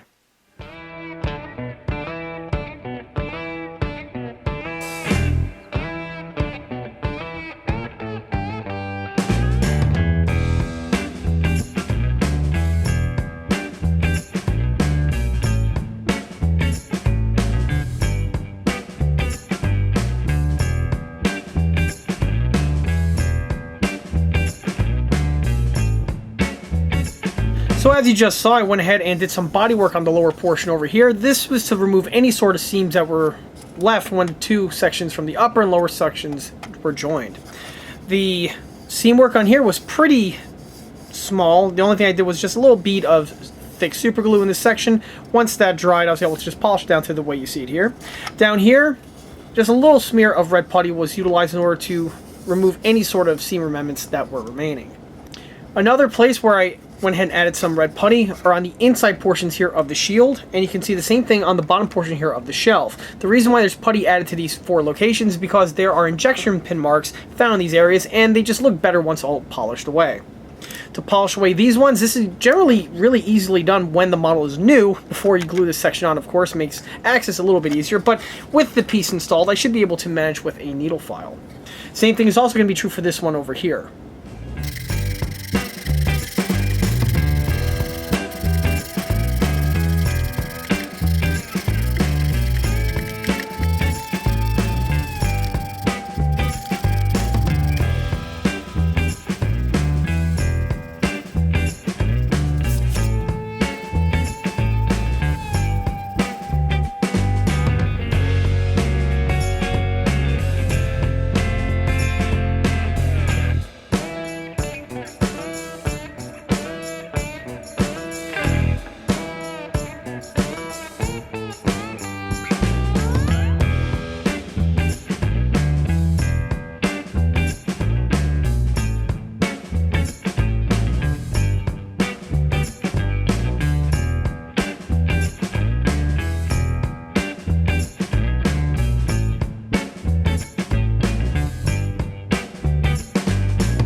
Okay, so while I'm finishing up the hull, the last thing I'm going to do is replace a bit of detailing that was polished away during the clunk removal. And on the back portion here of the M48, there are these 2 triangular little handles. The handles were originally molded in, but again, they didn't survive the polishing procedure. So in their place, I'm going to replace them with a spare set of 3D printed ones that I have right here. This right here is from an M88 that I recently completed, and these ones here are just leftover spare. So rather than having these just languish away, I might as well incorporate them on the build. To do that, I first went ahead and drilled out these sections here with a pin vise. And then I'm going to snip these units off and just simply mount them in place.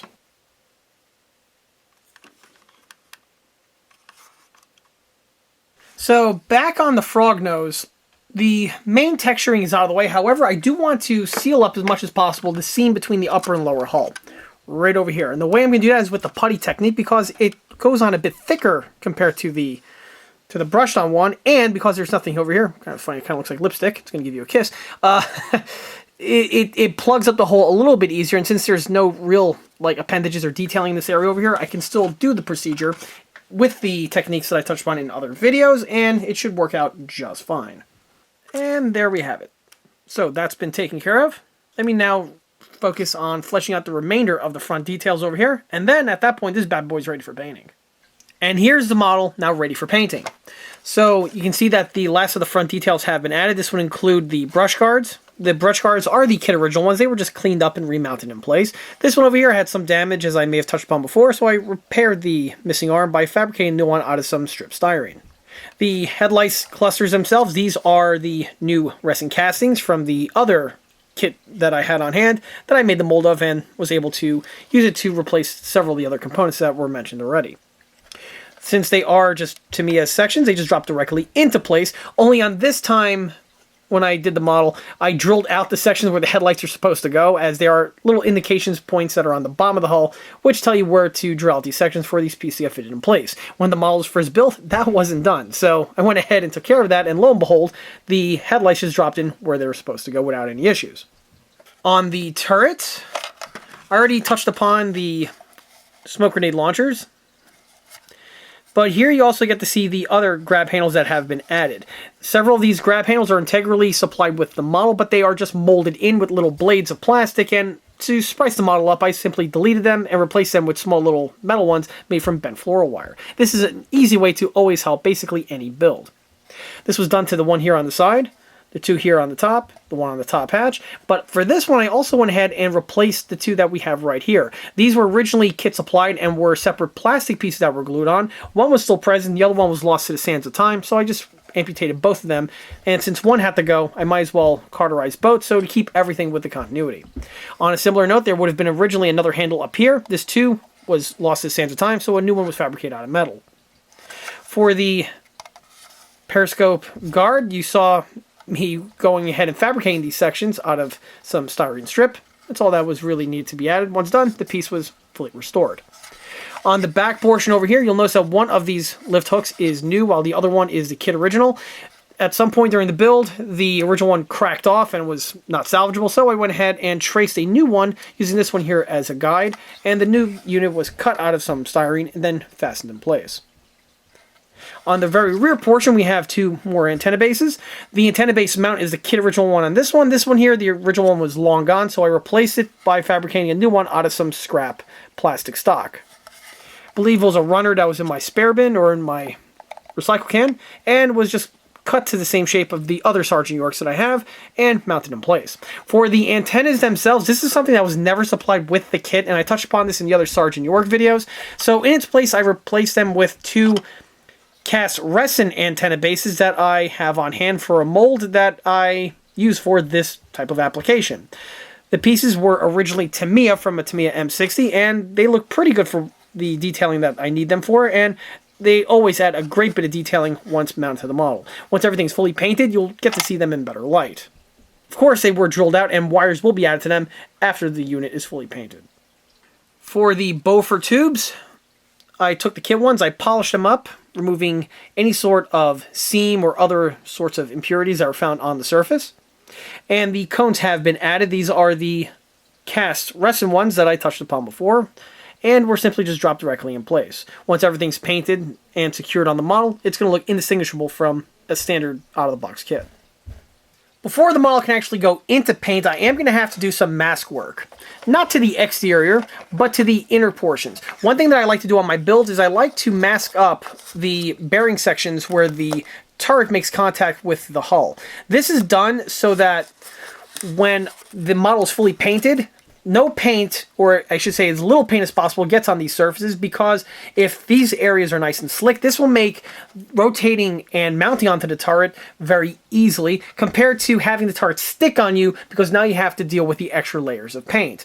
I have seen in the past where sometimes the paint layers are so not necessarily thick, but the tolerances are so tight between the turret and the hull that if you're trying to install the turret, you're going to need to put some extra force on the turret, so much so that you could potentially cause damage to some of these smaller, finer bits of detailing that are found on the turret or even the hull. So as a rule of thumb, I just like to quickly mask everything up with some masking paper, and then the piece is sealed up and you don't have to worry about any sort of problems of the turret sticking. The mask I just put on this one here is actually left over from the last Sergeant York that I completed, and since I still had the mask on hand and was still in decent shape, I'm just going to go ahead and utilize it for this one here. Same thing will probably also happen for the one on the hull. Because in this economy, I need to save money in any way that I can. And there we have it. Turret's all sealed up. And at this point here, it's ready for painting. And here's the model at the beginning of its painting journey. At this point here, the coat of primer has been added to the surface. This is something that I always reference quite often in these OTR videos, and it's done for really good reasons. You always have to coat your models in primer, be it a ship, tank, car, airplane, spaceship, whatever. You have to coat the model with some sort of a primer surface prior to the paintwork. The primer is super important because it always makes the paint adhere and flow onto the surface better compared to just applying the paint to bare plastic. And it doesn't matter what type of brand of paints that you're using, be it Tamiya, Model Master, Vallejo, Mission, exterior latex, whatever, it always seems to work best if you have some sort of paint already on the surface of the model. For my primer needs, I utilize something that's very economical. There's a lot of other people out there that'll recommend some sort of model etch primer or some other primer from one company or another. And although those products will do the job just fine, for my needs, I'm a bit more economical, and I just use standard El Cheapo flat black spray paint. This is the stuff, as I always frequently mention in these videos, it's from the Home Depot. The Home Depot spray paints are probably some of the best for this application. The quality of the paint is actually really, really good. It goes on really nice. It goes on in less coats compared to some other brands. And it just dries well. It's just good stuff. And the best part is it is still super affordable. And if you build a lot of models on volume like I do, yeah, you want to save money wherever you can. And these paints here definitely fit the bill. Generally, when you're painting these things, 2, maybe 3 coats max of primer, or I should say of spray paint, are used on the surface. As the saying goes, you want to go on as thin as possible. It's always best to go in many thin layers as opposed to one thick one. And from here, when I was painting this guy, I just applied the paint to the surface. Once it was applied, step back, let the paint dry, and then went over it with a second or tertiary coat. For this one here, I didn't have to go with the tertiary coat, and I was able to accomplish everything in really more or less 2. So that is to credit for the original paint that was already on the surface. For some areas, like the hull, this actually required to be repainted, obviously, because of the cast texturing that was added, which, by the way, now that the model is fully painted, you can see that lovely cast texturing just popping right through. Same is true for the bottom sections of the hull as well. And even on the front here, this is a mix of the red putty as well as the Tamiya paint that I referenced earlier. And on that note, because this paint is the texture paint, you really want to get some paint onto that surface because it will act as a glue and it'll actually aid in a way to help keep the texture material adhere to the surface without the risk of it just chipping or flaking away over time. So for the lower hull here, I think, yeah, definitely 2 coats was utilized, possibly a 3rd tertiary coat just as a mist, but just on the bottom of extremity specifically. But other than that, I was able to thoroughly paint the model. Even on the turret over here, you can see how nice and even the paint was applied. And all of the molded on details are just as crisp as they were originally when the model was first built.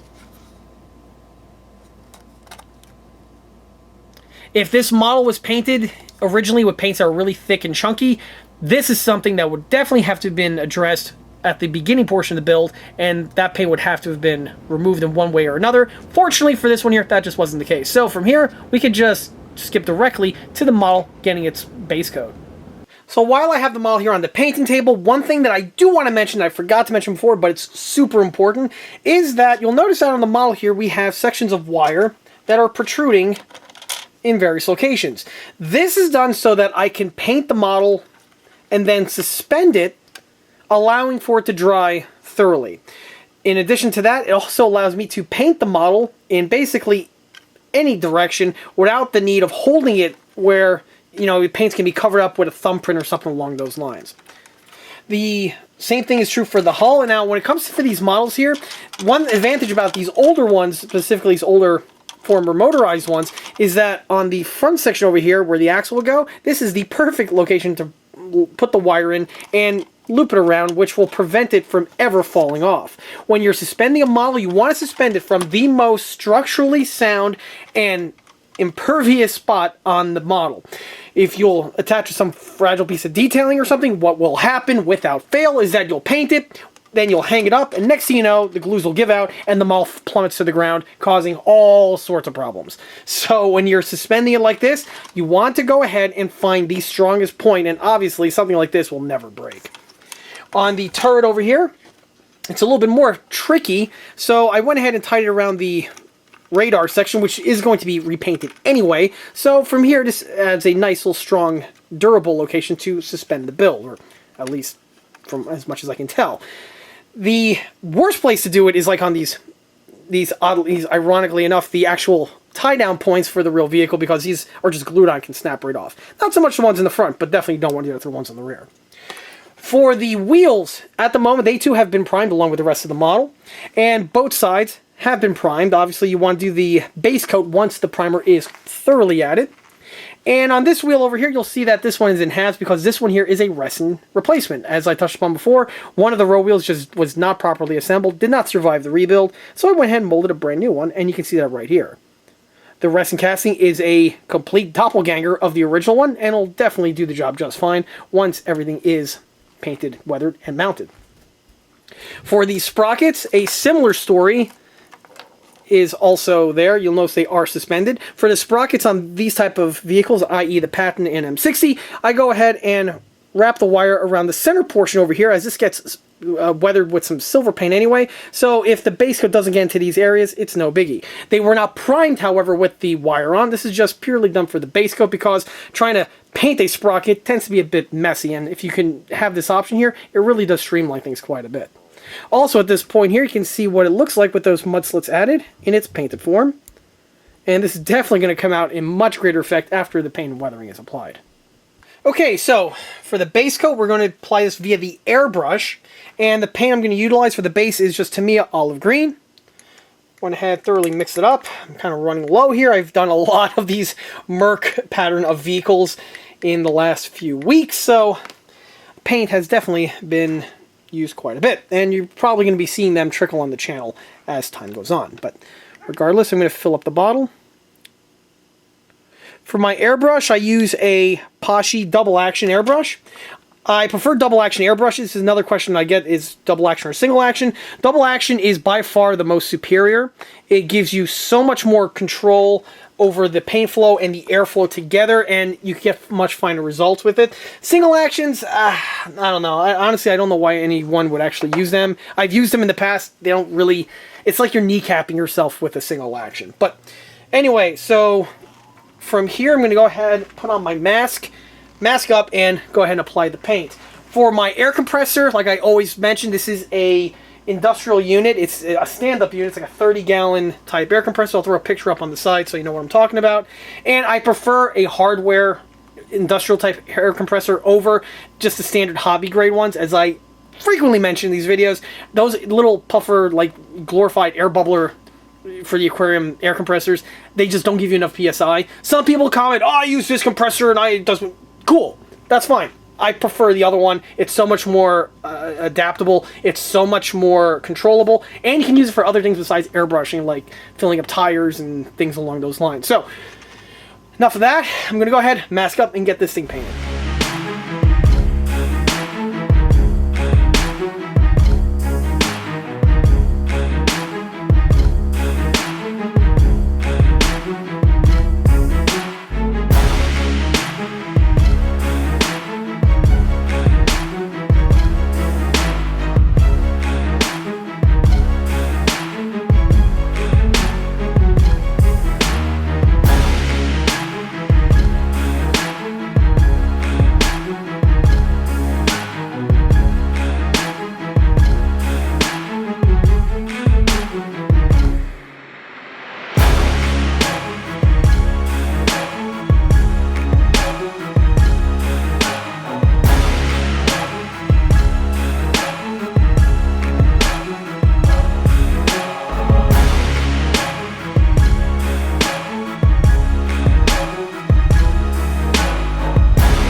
And here's the model now fully painted with its base coat. The base coat was applied evenly via the airbrush, as I showed before. And to me, olive green is a great color for a base coat, specifically if you're going with a Merc camouflage pattern like this one here. So for the actual pattern itself, obviously it's getting a Merc. It's basically a law that if you have a Sergeant York, you have to throw some kind of a Merc pattern on it. And at the time I'm filming this, I've actually completed 2 other Sergeant Yorks in 135, motorized converted, and they will be the topic of its own. Each of them are going to be a topic of their own model showcase video. And all 3 of them, I've done an example of the Merc pattern. One of them is a Desert Verdant, the other one is the Winter Verdant, and this one I'm going to do the Summer Verdant. So for the colors, like I mentioned before, the base coat is applied with the airbrush, and this is Tamiya Olive Green.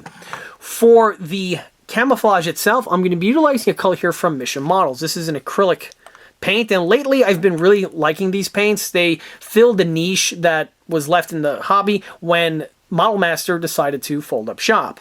A lot of the colors that were once made by Model Master exclusively are now being offered by Mission, and that's a really nice addition to have to the hobby. The color here that I'm going to be utilizing is U.S. Army Olive Drab FS 34088. This color here, from what I was able to see from the color charts, very closely mimics the lighter color found on the Summer Verdant camouflage pattern. They also have some Merc-specific camouflage colors, i.e. the dark brown color, which you'll be seeing on several of the other Merc camouflage vehicles I have coming out. It definitely fits the bill absolutely perfectly. And by the way, if you're a guy who likes painting Merc camos or has a few vehicles in your lineup that needs to have a Merc, these paints here are a godsend, because prior to these paints over here, if you're rolling with a Merc, you were mixing. You were going to have to come up with your own mix, and there were these weird color charts out there and how to mix it, take Tamiya buff and red brown and mix it 2-to-1 and all this fancy stuff. All that, you could just take it, throw it into the waste bin, because the Mission Models paints here are ready to go out of the bottle, and they are excellent paints. The paints are acrylic, and they apply excellently via the airbrush or paintbrush, which you will be seeing momentarily. However, they do have an Achilles heel. The Achilles heel that these paints do have is that they are massively water soluble. I'm talking about where if you just drop like a droplet of water on the model on that paint, it will just burn a hole directly through the paint and directly to what was underneath. So these paints here are very, very, very water soluble. I presume you can mess around with that if you have some really advanced weathering skill sets where you could use it for chipping and things like that. However, the paints themselves are really good, and once they dry, they stay on the model fairly well, but you are going to have to rely on varnishes if you are building these models. Now, most of the people out there that build these plastic models, they tend to varnish them anyway, so, you know, no harm, no foul. But if you're a beginner or someone that doesn't really have a skill set with working with varnishes, you're going to have to up your game or try to find a different paint source. Personally, just buy the VMS matte varnish and call it a day, but we'll get to that later on. These paints here, once you apply the camouflage pattern, at that point there, you could even apply some of the weathering, as long as it's not too wet of an application like a wash or anything along those lines, and then you could just varnish the model, and once the varnish is on, the model becomes impervious then to things like water, which is great because when you decal these things, they are water slide decals. You don't want to try to apply water slide decals without the model varnished. It's just a bad idea. So to apply the paint, one thing I like about the Mission Models paint is that they're really cool to mix because they actually have a little metal thing inside, kind of like a can of spray paint. And it's kind of satisfying to mix it up. Which is awesome because on Tamiya's, usually I have to use a nail or something to stir the paint, and the same is also true for the old Model Masters, but for Mission here, that is not the case. So the paint, you can either just pop the top like this here. This is great if you're pouring into an airbrush, or you can just, unscrew the cap and utilize the paintbrush, which is how I'm going to be doing it. The paint consistency out of the bottle is perfect. There's no need to thin it out anymore. But obviously, this may be bottle specific, but from the examples that I've been using on hand, they seem to work perfectly out of the bottle. If they are a little bit thick, obviously a little drop of water on the brush will thin it out just enough for you to apply the paint, and it'll dry in a nice flat manner. So for the paintbrush itself, this is again another type of thing where it's really important that you have the best possible tools. The paintbrush, you want to have a good paintbrush. And by good, I'm not talking about necessarily brand, but also you want to have a nice fresh one. If the brush is getting kind of old and the ends are fraying, you're not going to want it for use on applying a camouflage pattern because it's just going to cause for some really poor quality results. Painting a camouflage pattern with a airbrush is very different compared to painting with a paintbrush. And honestly, a paintbrush is a whole skill set in its own right, and it's one that I've been slowly like relearning as time goes on, since I've been so heavily dependent on airbrushing for, you know, the last 20, 15, almost 25 years at this point. So when you're painting with a paintbrush, you do have a slightly different skill set, but it's one you could easily adapt to, specifically if you have a good background in paint application. So the first thing I'm going to do is I'm actually going to lay out the pattern, where I'm going to draw out each and every blotch on the model on both the hull and the turret. I'm basically just going to be painting the outlines at this point. Once the paint fully sets, at that point I can then fill in the intersections, and that's going to be utilizing a different type of paintbrush, which you will see momentarily.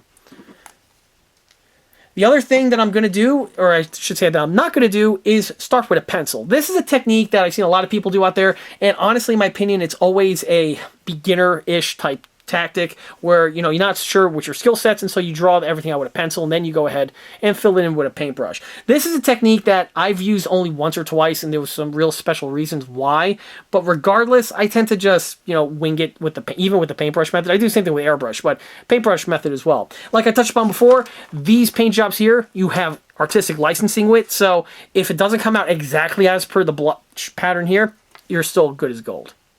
The real question is, do I go with this type of paint scheme, or do I go with this type of paint scheme for the hull?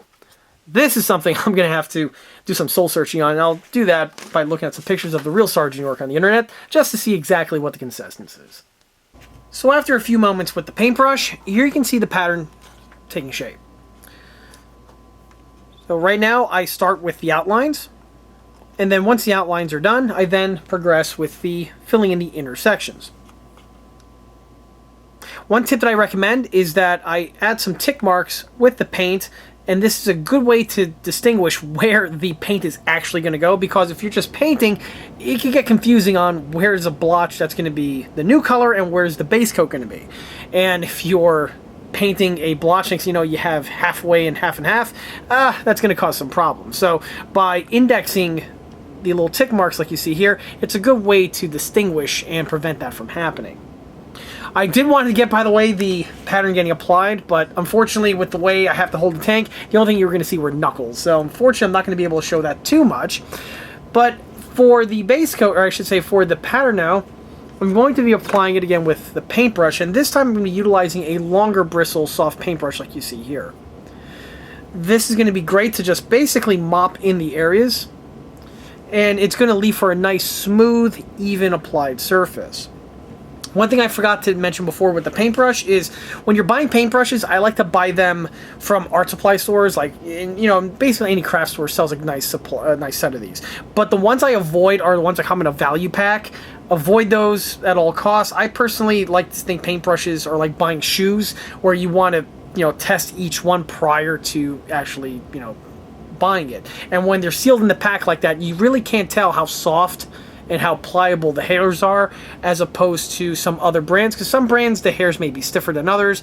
There's stable or sable, I believe, unstable brushes. I'm a little hazy on my brush terminology, but even the softer bristle ones, they do have different types of bristles out there depending on the brand of paintbrush. So I always like to, you know, test them out whenever I go to a art supply store when I'm shopping for brushes.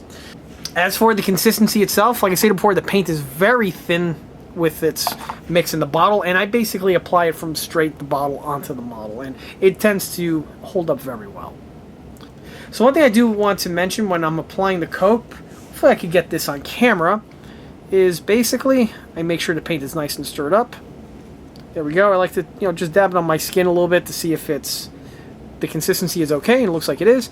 And then from here, I'm just going to go ahead and mop the paint on, best way to put it. So I'm going to start with this piece of tin work. I'm just going to go in one smooth motion like you see there. This is part of the reason why I like these long bristle brushes like this, because it's a way to avoid brush strokes, and brush strokes is a sure way to hurt your paint finish. So I basically just apply it in this manner. And I just go in one pass. It is going to take probably 2 coats in order to get the opacity up to where I want it. But as you can see, the paint is going on quite nicely. Also, when I'm applying the paint, I like to cross-hatch like I'm doing right now. It's just a way to add up opacity on the parts, or I should say on the sections. And I'm just going to do that for the entirety of the model. So let's cut across to when that's completed. So as an interesting turn of events, after I went ahead and applied the camouflage blotches to the model, I looked at the paint as it was dry now, and it looked very different compared to the way it did on the color swatch. To which then I had to go ahead and scratch my head and figure out what to do from there. So I really had nothing to lose at that point. I had some other Mission Models paints that I picked up at the same time. So I'm like, you know what? Let's try something a bit different and a little bit more experimental. So I went over what I purchased, and I ran to this color over here, US Interior Green, which is the MMP-059 color. And I'm like, you know what? I have a hunch that because of how thin these paints get applied, you know, maybe if I apply it over, it's going to act as a filter type thing and change the color. So gave it a shot and went over all of the blotches in the exact same locations with the same type of paintbrush. And lo and behold, my hypothesis actually worked. So here you can see what the upper hull looks like now. This point here, this one is totally completed and is actually ready to slide off into the next step, which would be weathering. But you can see how the green looks on the model. One other thing I want to mention about these paints, that when you apply them with a paintbrush, when they dry, they have this mottled type appearance to them.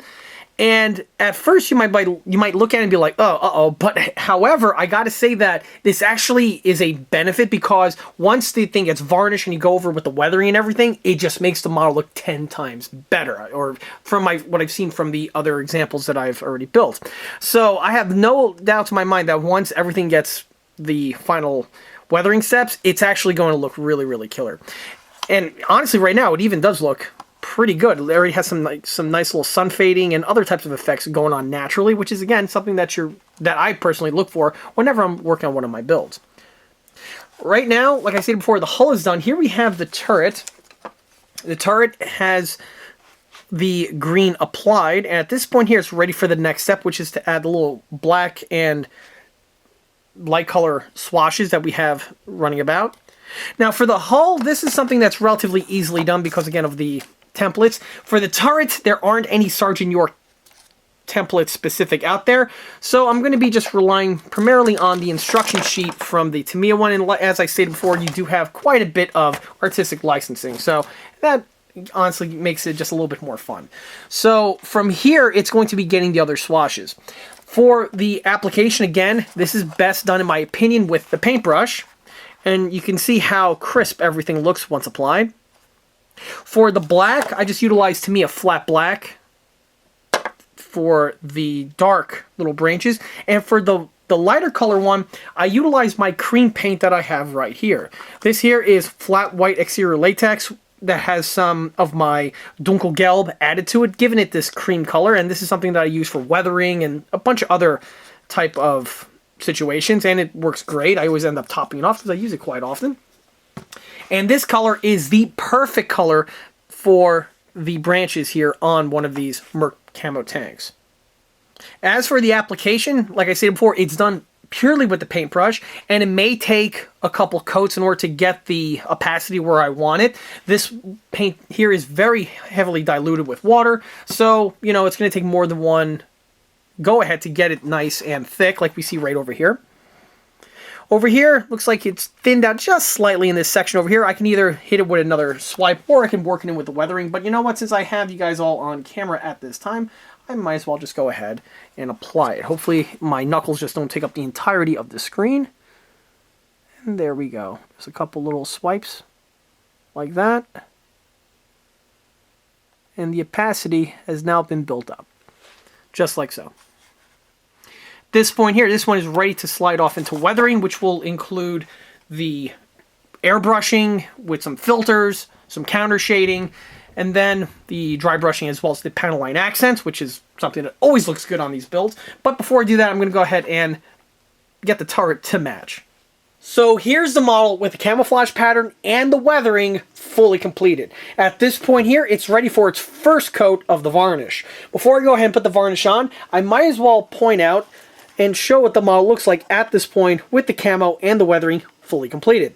As I touched upon before, with the way the paint dried on the surface, it had this stained texture looking like effect, and as I mentioned earlier, it's going to look much better when it has the other layers added, namely the other types of weathering. And as you can see, at this point here, the model definitely coincides perfectly with those other techniques that were added to it, bringing it up to the condition that we have here.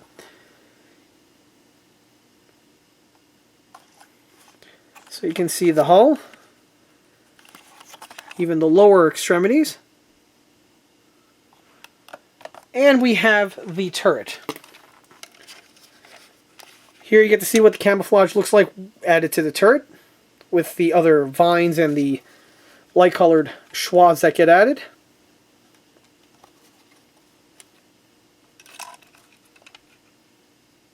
At this point, you'll notice that the turret is going to be suspended. This is going to be for the varnish, and I'll touch upon that in a second, as well as also with the AA mount in the most upright position. Again, you'll see exactly why once I go ahead and get this stuff mixed.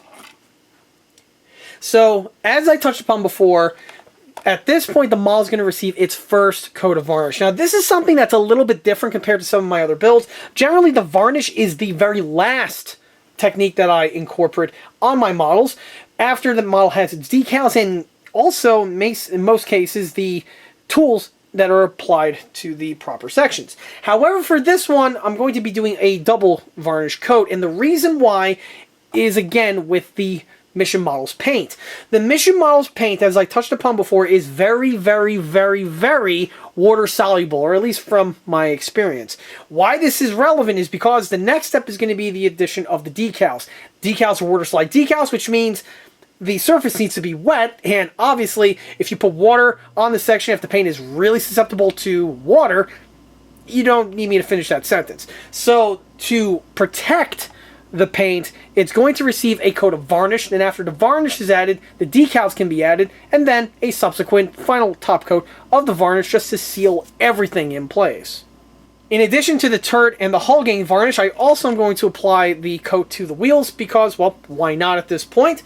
And as for the varnish itself, it's going to be applied via the airbrush, and the material of choice that I'm going to use is the VMS matte varnish. I've utilized this product now for about a year, maybe 2 years, and I gotta say, it has exceeded my expectations tenfold. I absolutely love this product. I swear by it, and I mention basically all of my smaller scale model showcase videos for really good reasons. The version of the matte varnish I'm using is the one in his newer release, larger capacity bottles, which, by the way, if you're watching this video out there, thank you very much for offering this product in a much larger volume. The varnish previously was sold in a smaller volume bottle, which was great. The problem is, when you build as many models as I do, you tend to drink a lot of this stuff up. So the larger capacity bottles is definitely greatly appreciated. So I'm going to go ahead and show on camera the varnish being added. I'm not going to really be doing any narration because I'm going to have my mask on, which I cannot recommend enough. Specifically, you have a good quality mask. When you have to have a good quality mask for just basic airbrushing, you know, it's good to protect your lungs. They're very important. But specifically with varnish, this is the type of thing where you don't want to play any cut corners with, and you want to thoroughly protect yourself. As this stuff in the air, yeah, I don't think you want to get this stuff in your lungs. So this is the type of thing right now. I'm just about to close up the shop for tonight. So I usually do my varnish as the last thing I do before I tuck in for the night and, you know, close up shop for the next morning. The one thing I also want to mention is that, again, the turret is going to be suspended like this. As for the hull, I am also going to suspend it with the wire going across the front section over here. You can just, you know, varnish the model's bottom and then the top and then let it sit and dry. However, one thing I noticed is that the varnish tends to dry faster when the unit is suspended as opposed to when it's just sitting flat like this. A lot of times I'll varnish the model and then I come back the next morning, I pick it up, next thing I know the bottom's still wet and I have a nice thumbprint on the bottom that I have to go and touch up, and it adds some extra complications.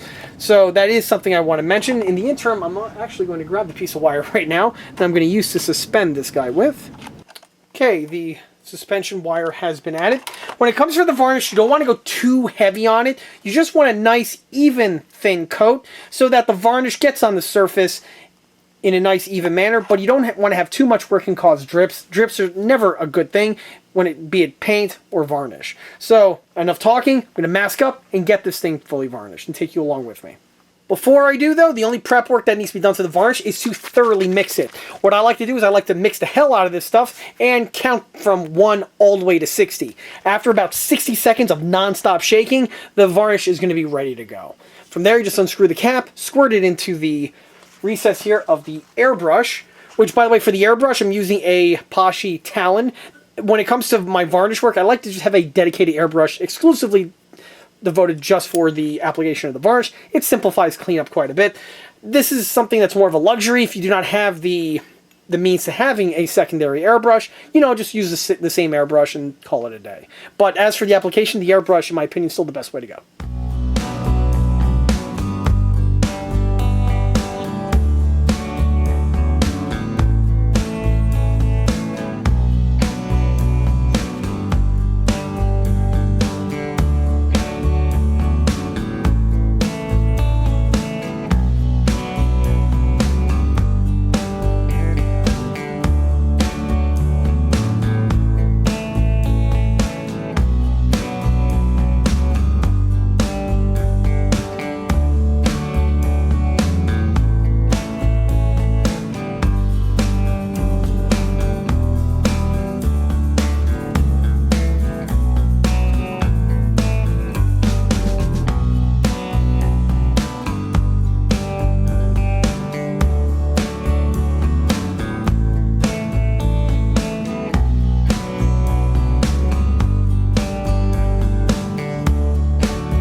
After the coat of varnish is added, you can see just how much different the model looks, and the varnish has an excellent way of just making the model look that much more vibrant with its colors, but also it has a way of making the model look flatter. And by flatter, I'm not necessarily talking about the external sheen or finish. I'm talking about just the application of the paint.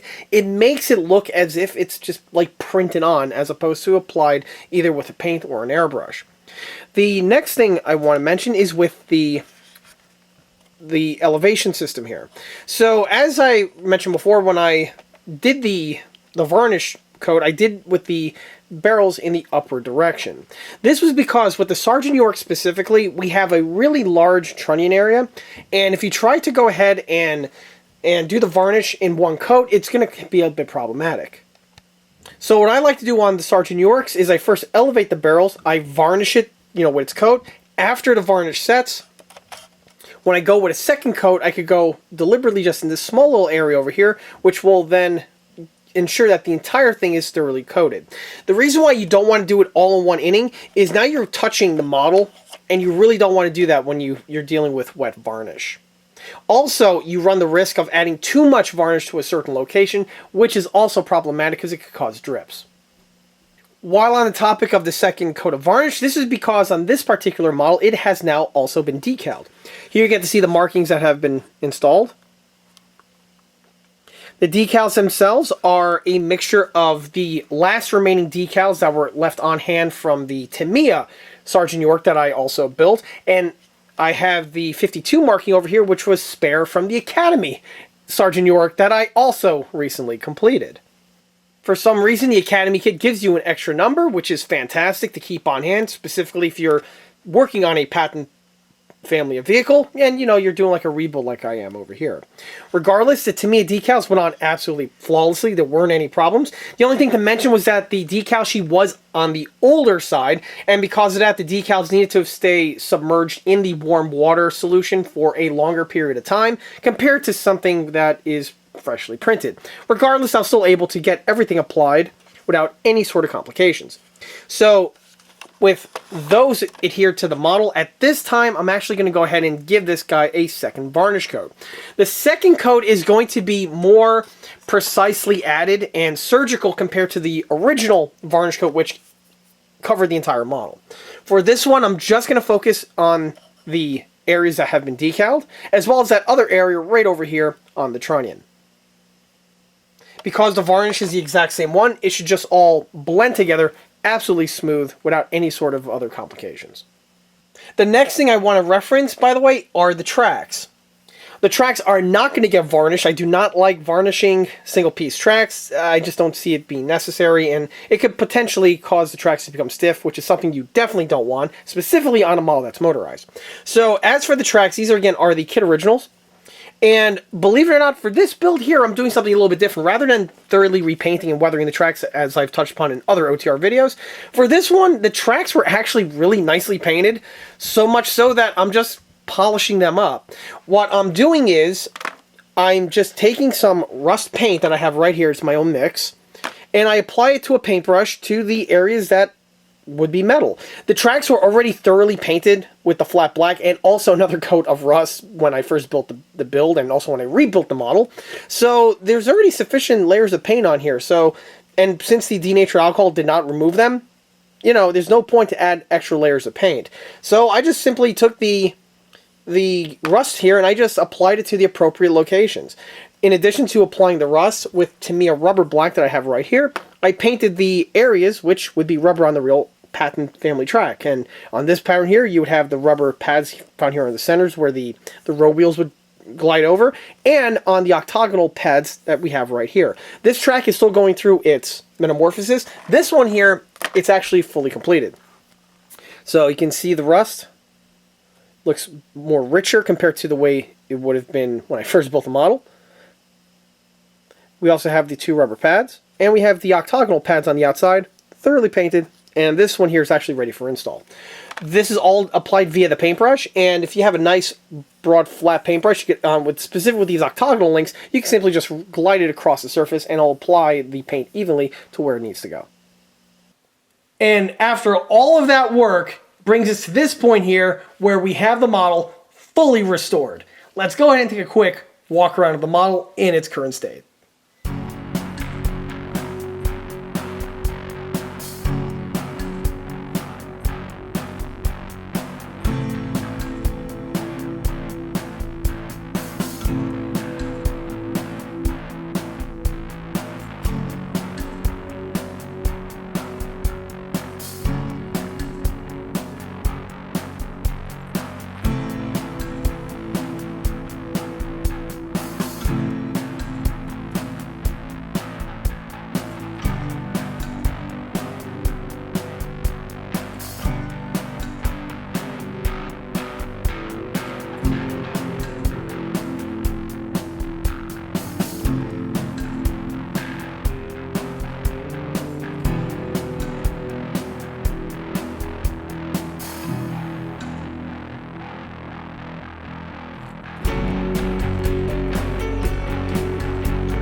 So starting with the suspension, here you get to see what it looks like fully completed.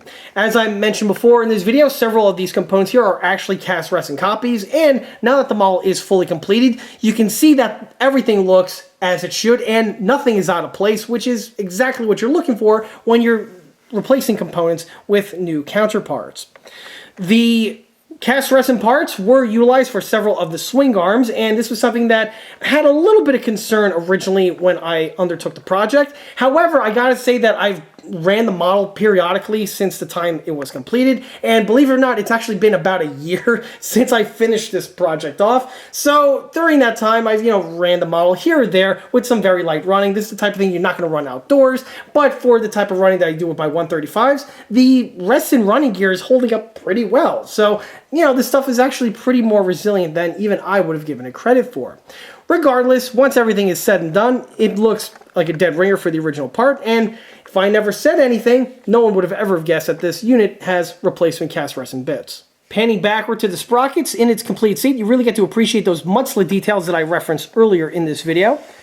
And if you have the tooling and the technique down pat, it's an easy way to add a bit of extra detailing and spice to your patent models, regardless of the make. As I mentioned before, this type of detail is omitted from most of the patent kits on the market in 1/35 scale. Continuing on brings us to the front section. You get to see that added cast texturing that I referenced earlier, and you also get to see the X-crimp fittings in place in better light.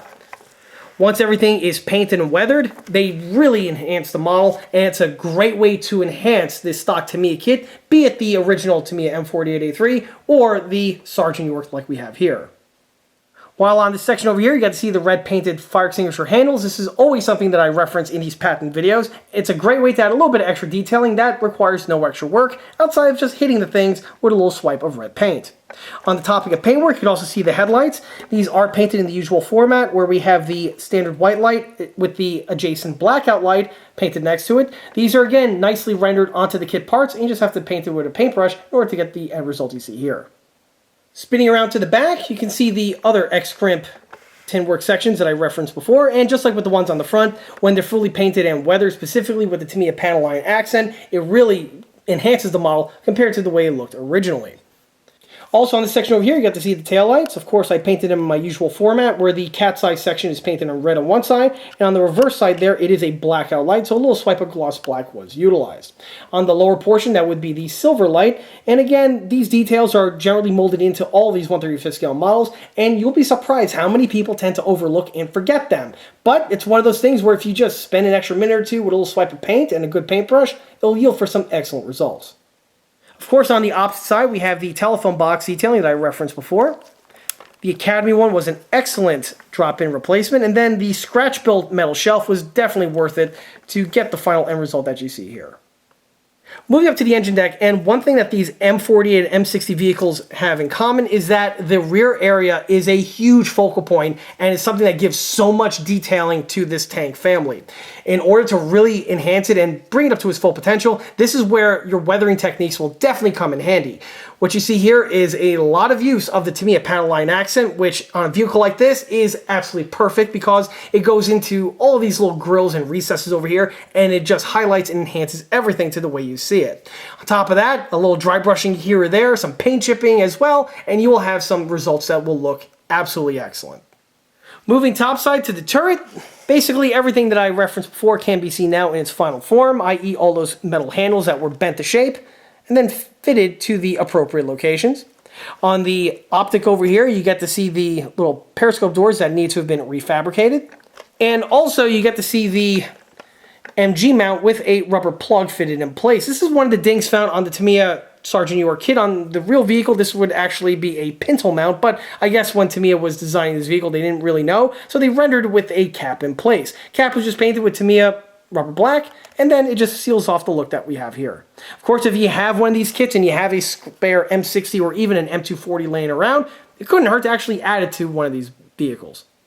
On the side section here, you get to see the smoke grenade launchers. As I showed earlier, I drilled out all these portions to give it better depth. And it's one of those procedures that always enhances one of these units. And I also added the firing cable right there on the rear section with a little bit of floor wire. On the topic of floor wire, I went ahead and added the antennas here. The antenna bases are the cast rest ones that I mentioned before, and you can see I painted them differently from the remainder of the vehicle just to give it a little extra color pop. And it's also something that wouldn't be uncommon in real life. On the rear section over here, I took a little bit of floor wire and I added, giving you the extra detailing, which is absent on the real unit, or I should say it's absent on the Tamiya kit, but it would be found on the real unit. And by adding a little bit of detailing, it just, enhances the model all that much more. The radar itself is still left intact. This is something that survived everything from the model being built to me playing with it to being rebuilt once before to the dunk to the complete and utter rebuild and repaint that we have presently. So this guy here definitely is a very strong component. The part is fully functional in that it can fold away still, and absolutely nothing has changed in that regard. For the paintwork on this one here, I painted with Tamiya Olive Drab, much along the lines I referenced in my other Sergeant York video. And also you'll notice on the leading edge here, the small little integrally molded in rectangles have been painted in white as they are seen on the box art. On a similar note, the F-16 conical type radar that we have here has that little front molded in square painted white as well. And I also rendered the dome section with the same Tamiya Olive Drab that I referenced before with the spinny antenna. Of course, all of the periscopes were painted with gloss black, giving you for the look that we have here, and this is always a feature that I like to build on my models. And this brings us to the main armament. The 40mm Bofors have been thoroughly repaired. The original barrel sections are original. I just replaced the conical sections with those two resin ones that I showed earlier during the molding phase. Once everything is painted, weathered to the condition that we have here, again, it just looks absolutely seamless along with the remainder of the vehicle. For the weathering of the barrels, this is done a bit differently compared to the small arms that I've shown on this channel with the type of weathering techniques. For something like this, you are going to have less of a scratch and handling type wear, and you are going to have more of this sooty, like white, chalky type setup, and this is something that I mimicked on the unit that we have here. This was accomplished with first painting the sections with flat black, and with spray paint specifically, and then I went over it with some filters of diluted white with the airbrush, and then a little bit of Tamiya flat black for the powder fouling, was able to finish everything off, giving for the, again, the final result that we have here. And it was also very rewarding at the very tail end of the build, mounting the barrels back in their appropriate place, which of course completes the look of the Sergeant York. The very last thing I want to mention about the build circles back to the camouflage and the paintwork. I already showed the application as well as the paints utilized along with the painting techniques earlier on in the video, but one thing that I forgot to mention was why. Specifically, why I chose the Summer Verdant scheme to go on this particular example of the Sergeant York. I already built two other Sergeant Yorks, and I could have easily added this camo to both of those, but instead those got two other versions of the Merc. And I specifically saved the Summer Verdant for this example, and there's a reason for that. As I mentioned and showed at the beginning of the video, when the model was first completed, it was completed with a Summer Verdant Merc camouflage scheme that was applied by my father. Obviously, the paint was not going to hold up during the course of reconstruction, so when it came time to complete the model with its paint job, it was more than appropriate that the Summer Verdant Merc was going to be reapplied to this model over here as a nod to when the model was first built all those years ago and when it was painted originally by my father. Of course, the most notable modification made to the model was its conversion from static to motorized. It would be criminal malpractice if I didn't go ahead and show the model in operation in its completed state. On the bottom of the model over here, we have the little slot for where the mouse was originally supposed to be motorized, and you can see I drew two little arrows for forward and reverse to indicate the directions you want the model to go. To turn it on, it's a low profile system, so there's nothing that descends from the bottom of the tank, so to turn it on you need to use some kind of a high-speed expedient tool like the one I have here. When I hit the switch, it's going to run. As you can hear, it's very, very smooth, and it's got some pretty good speed to it, which is exactly what you would want for a DIVAD system. Too bad the real one didn't have that type of luxury.